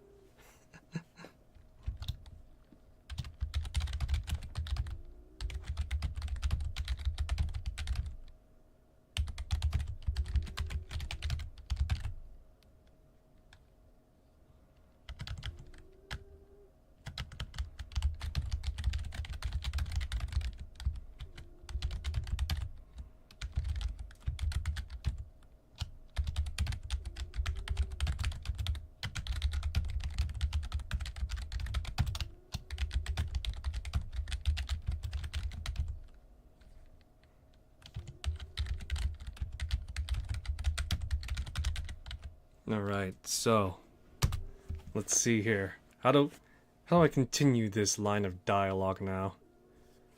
So with this being pretty much dropped and combat seemingly almost inevitable, this one will be a final persuasion check, I guess, then, to see if I can bring him to heel into my way of to my side, I guess. So let's see here. Let's see. I'm gonna see if I can attempt a DC, a persuasion check. This one is gonna be a disadvantage though, and the DC is gonna be 15. Oof. Yeah, no, that's not gonna cut it. Yep. 6, okay.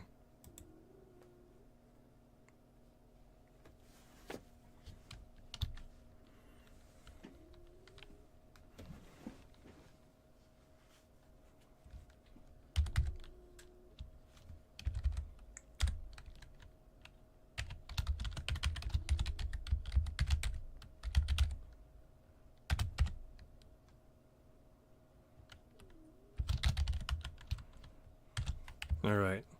So, Rex would try to defuse the situation. Would try to clumsily defuse the situation. And again, stumble over his words.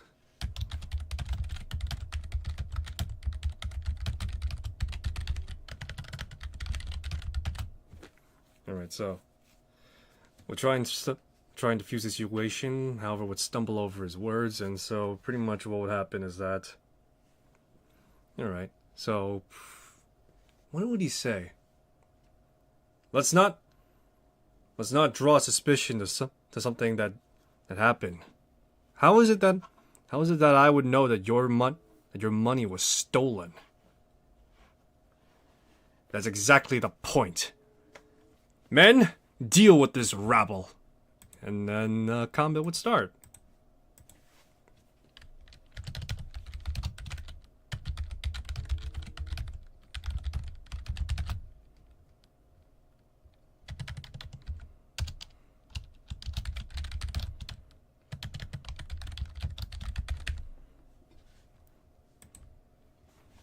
Alrighty, so, yay!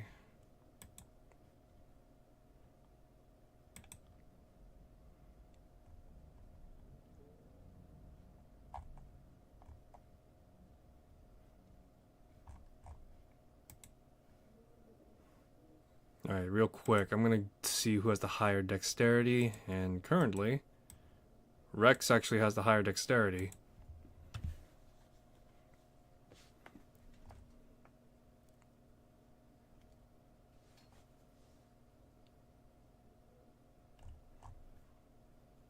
Okay, so,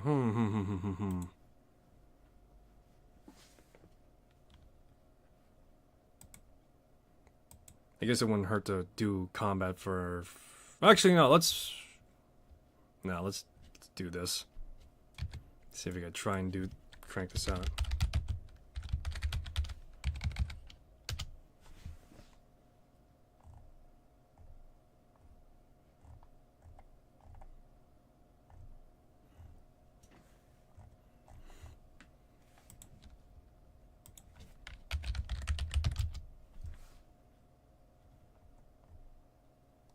Here we go.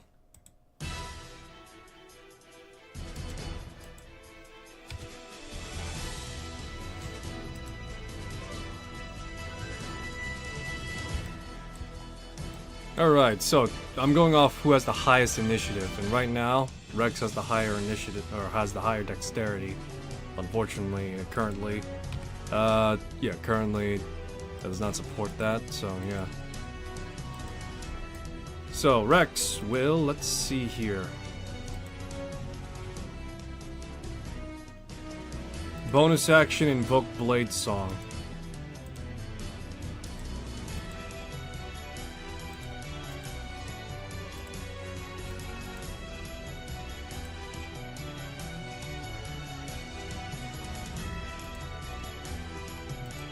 Alright, so he invokes the Blade Song, and so as a result, he's now pretty much more agile. To which, drawing his rapier, he will cast from a draw a series of magic missiles, or a trio salvo of magic missiles.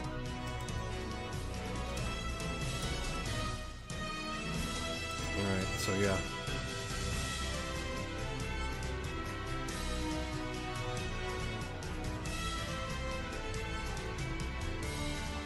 They're gonna hit all the magic missiles are gonna hit the, yeah, they're all gonna hit, Martin.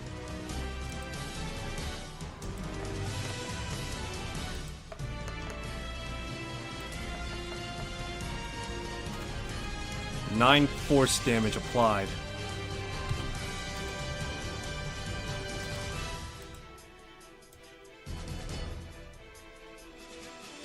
Yeah, and now Rex is gonna pretty much dance back, or just pretty much float on back. To which now it is Martin's turn.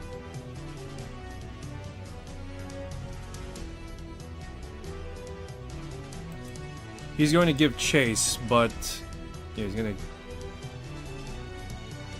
gonna give chase and fire a hand crossbow at Rex. Let's see, 23. Let's see, can I shield that?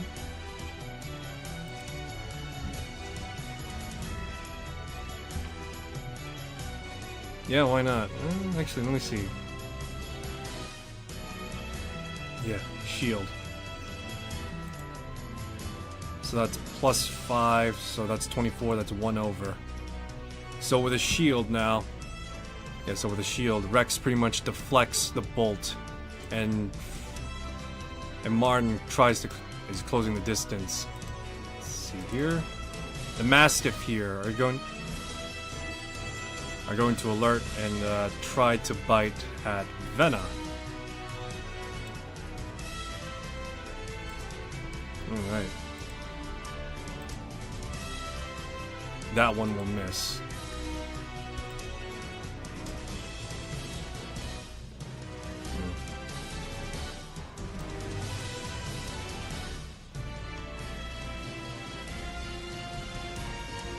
Alright, so with combat being heard, Mastiffs are gonna try and now come on out.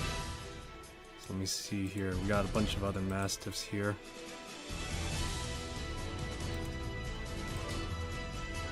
Let's see. How much movement do they have? 40 feet. So they're all gonna slumber on out.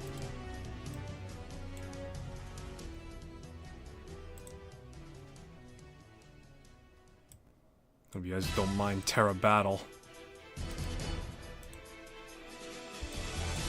We got a mat. There's combat going on above, so they're gonna try and rush on.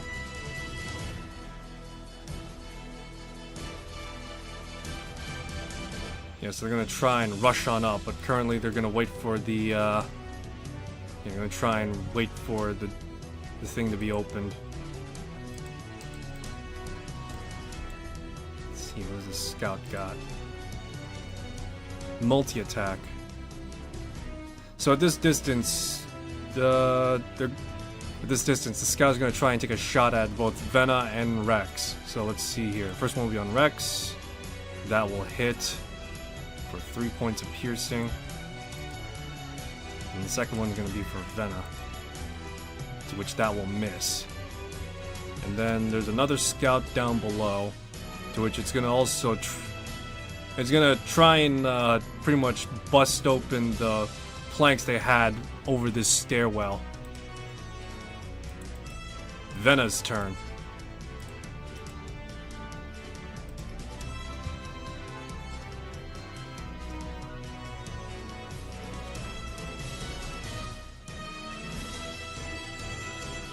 Alright, so Venna is gonna enter a rage.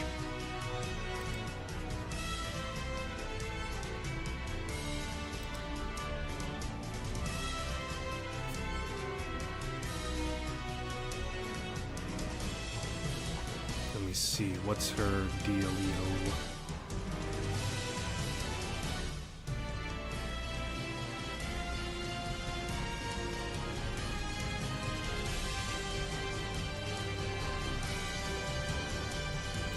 See, is Rex within 10 feet? Oh, he is. Yeah, I'll make it. I'll allow it. I'll technically allow it. It's a little over, but yeah, still.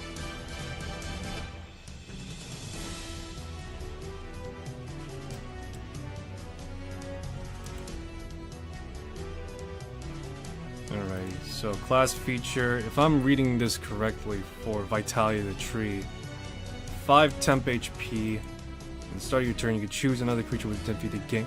For you to gain 2d6 worth of temp HP when your rage ends. And rage ends.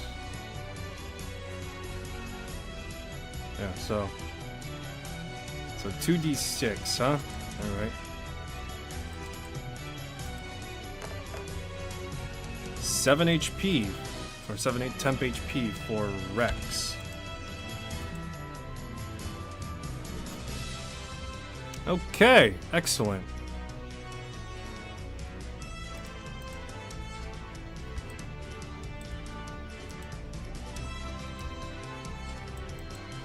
All right, so Vena was going to attempt to attack the Mastiff, and was going to attack it with non-lethal intent, and this will be with Cleave.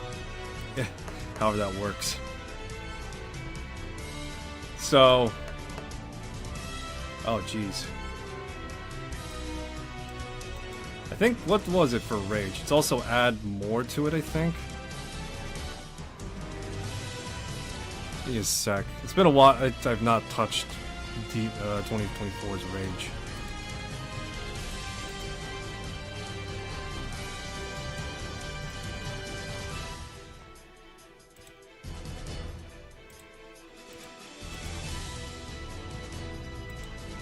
Alright, so deal +2 damage. So yeah, this Mastiff is just knocked the fuck out, pretty much.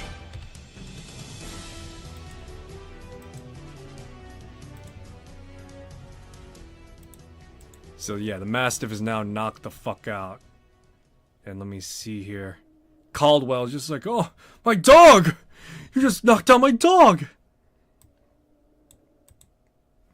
And she's gonna make a cleaving attack at this guy as well. So let's see. 15. How much AC does the tough have? 12. Yep. 10 points of slashing inflicted.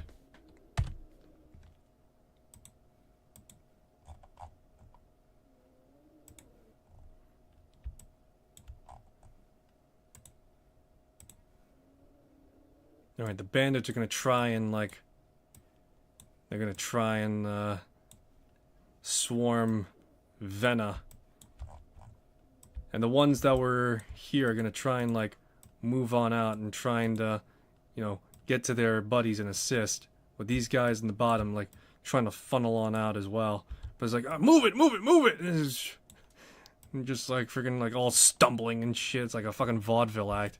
But anyway, for these bandits here, they're gonna try and attack Vena. To which, 1, 2, 3, 4. None of them are gonna hit.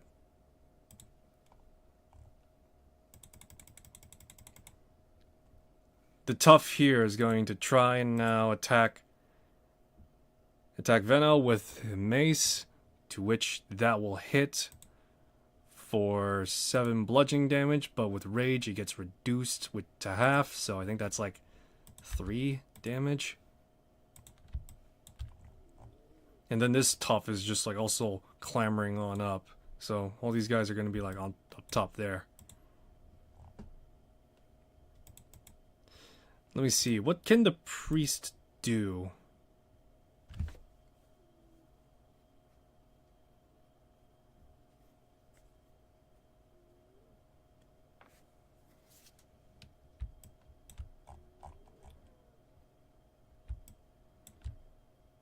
So the priest acolyte is going to try and attack. He's going to try and attack Vena with radiant flame, to which that will hit for 3 points of radiant damage.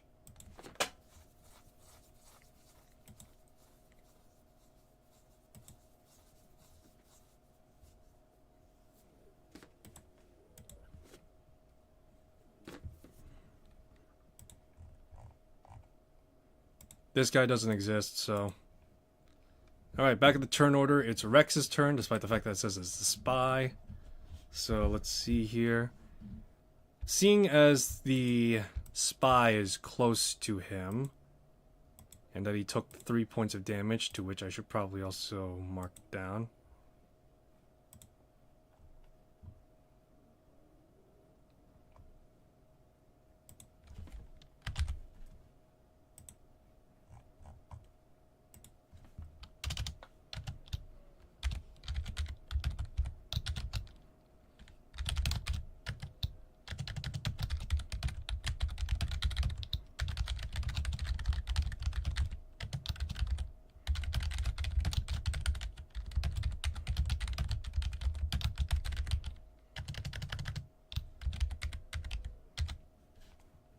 Alright, so, as it is Rex's turn right now, let's see here. He's currently got... How many options has he got? Alright, so what he's gonna do is try to use his rapier. Give me a sec. Use his intelligence modifier. Use his rapier and attack Marden, to which it's a 21 to hit for a total of 9 piercing damage. That's half his health. And then afterwards, he's going to follow up with a telekinetic shove, to which, if I'm reading this correctly,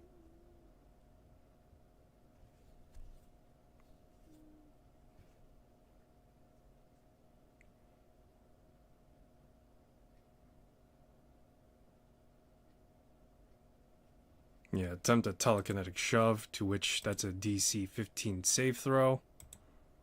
Let's see here. That's a 2. So Marden is pretty much shoved back 5 foot.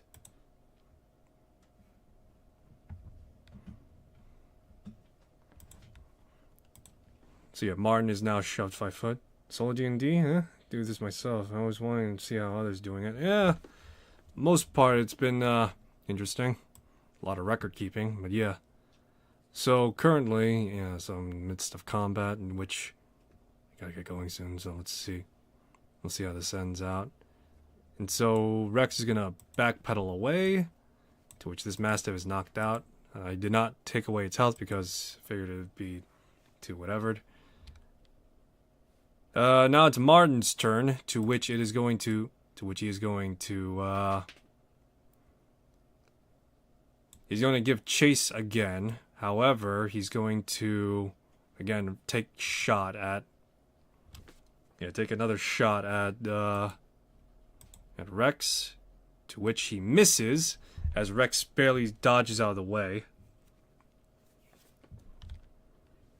I've used AI fonts for any of the roles or stats. It can be quite good depending on how it's used. It sucks if you try and do more than that. Yeah, I figured I'd be doing it manually the entire way through, so that's why I'm doing it like this. Alright. So the Mastiff is going to be seeing Rex pretty much running, and he's going to charge right after him. So that's action dash. And then this Mastiff is going to dash on out as well, because everyone else is like going outside, so I believe it would be enough to be out here, replacing this Mastiff. Scouts. Let's see here. The Scouts. Scouts got like a lot of...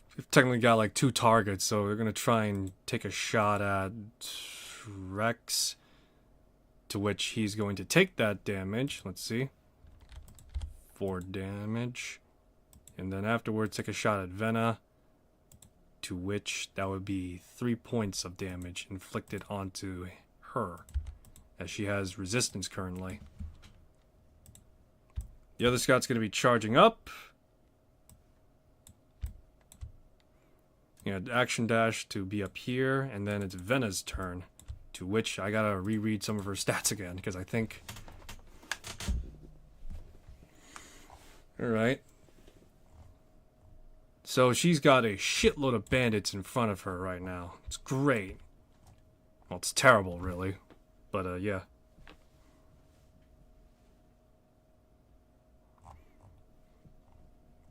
Let me double check some of the features. So... I know specifically for her, she has Great Weapon Master. Okay, so yeah, okay. So she will focus on taking down one of the bandits at least. So let's see. 19 for 7 points of slashing on Bandit I here. So 7 points of damage. And then another one for that much, cleaving this poor bastard in half. She's not holding back when it comes to the bandits, at least. And because she downed one guy, she now has, because of Great Weapon Master, the ability to continue for one more attack, if I'm not mistaken. Are your games mostly pre-generated, or are you doing random roll elements? I've started doing a Star Wars 5e system with scrapes of Battlefront since I suck at assets. I'm using stuff that I bought from from D&D Beyond, so I'm using Adventures in Faerun primarily first for the time being. I'm thinking of like running through all the books, all the campaign books I could get my hands on, and see if I could run them solo.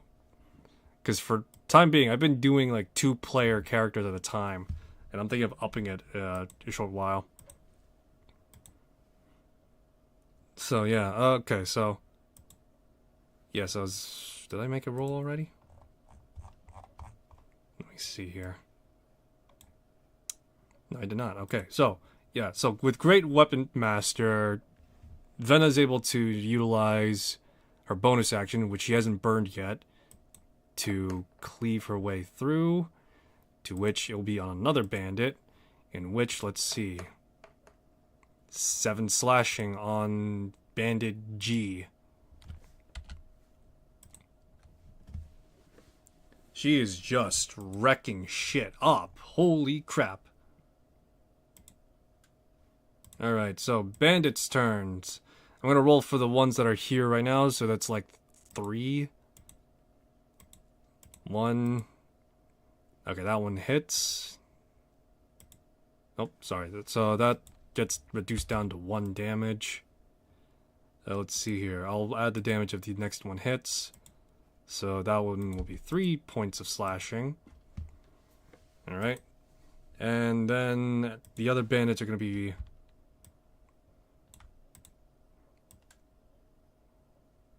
Let me see. Do they have ranged options? Let me double check. They do. Okay.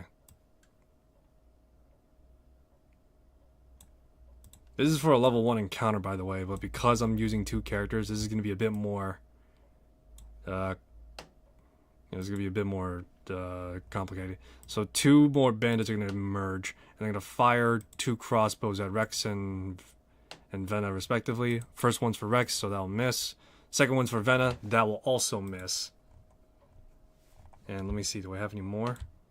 The bandits here are going to be emerging, and they're going to action dash out so they could get out here at least. So there's no more bandits in hiding. Now it's the Tough's turn. Alright, so the Tough here is going to try and take on Vena. And trying to... Oh, this thing's got pack tactics. So it technically has advantage. So I'm going to roll twice because I forgot to press it. That one's going to hit, and it's going to be for 4 points of bludgeoning. Next one is just going to try and rush out. Let me see. Do they have... Yeah, they do. Yeah, but no, he doesn't have line of sight, so he's going to try and rush on out. So action dash out. And the Priest Acolyte, let's see here. I have no idea what the spellcasting modifier of this person has, so for the time being, she's gonna try and, Alright, yeah, so for the time being, it's gonna be a whole lot of rushing. So she's gonna rush up and try and take a crack at Vena. Let's see. That will miss. Okay. Okay, so I'm gonna call this a pause and wrap for the time being because I gotta get going soon. Thanks for stopping by. Hope you enjoyed this stream. If you want to see more, I'll be streaming again another point in time. My D&D solo session. So yeah, hope you enjoyed this whole shindig right now. I really gotta get going though.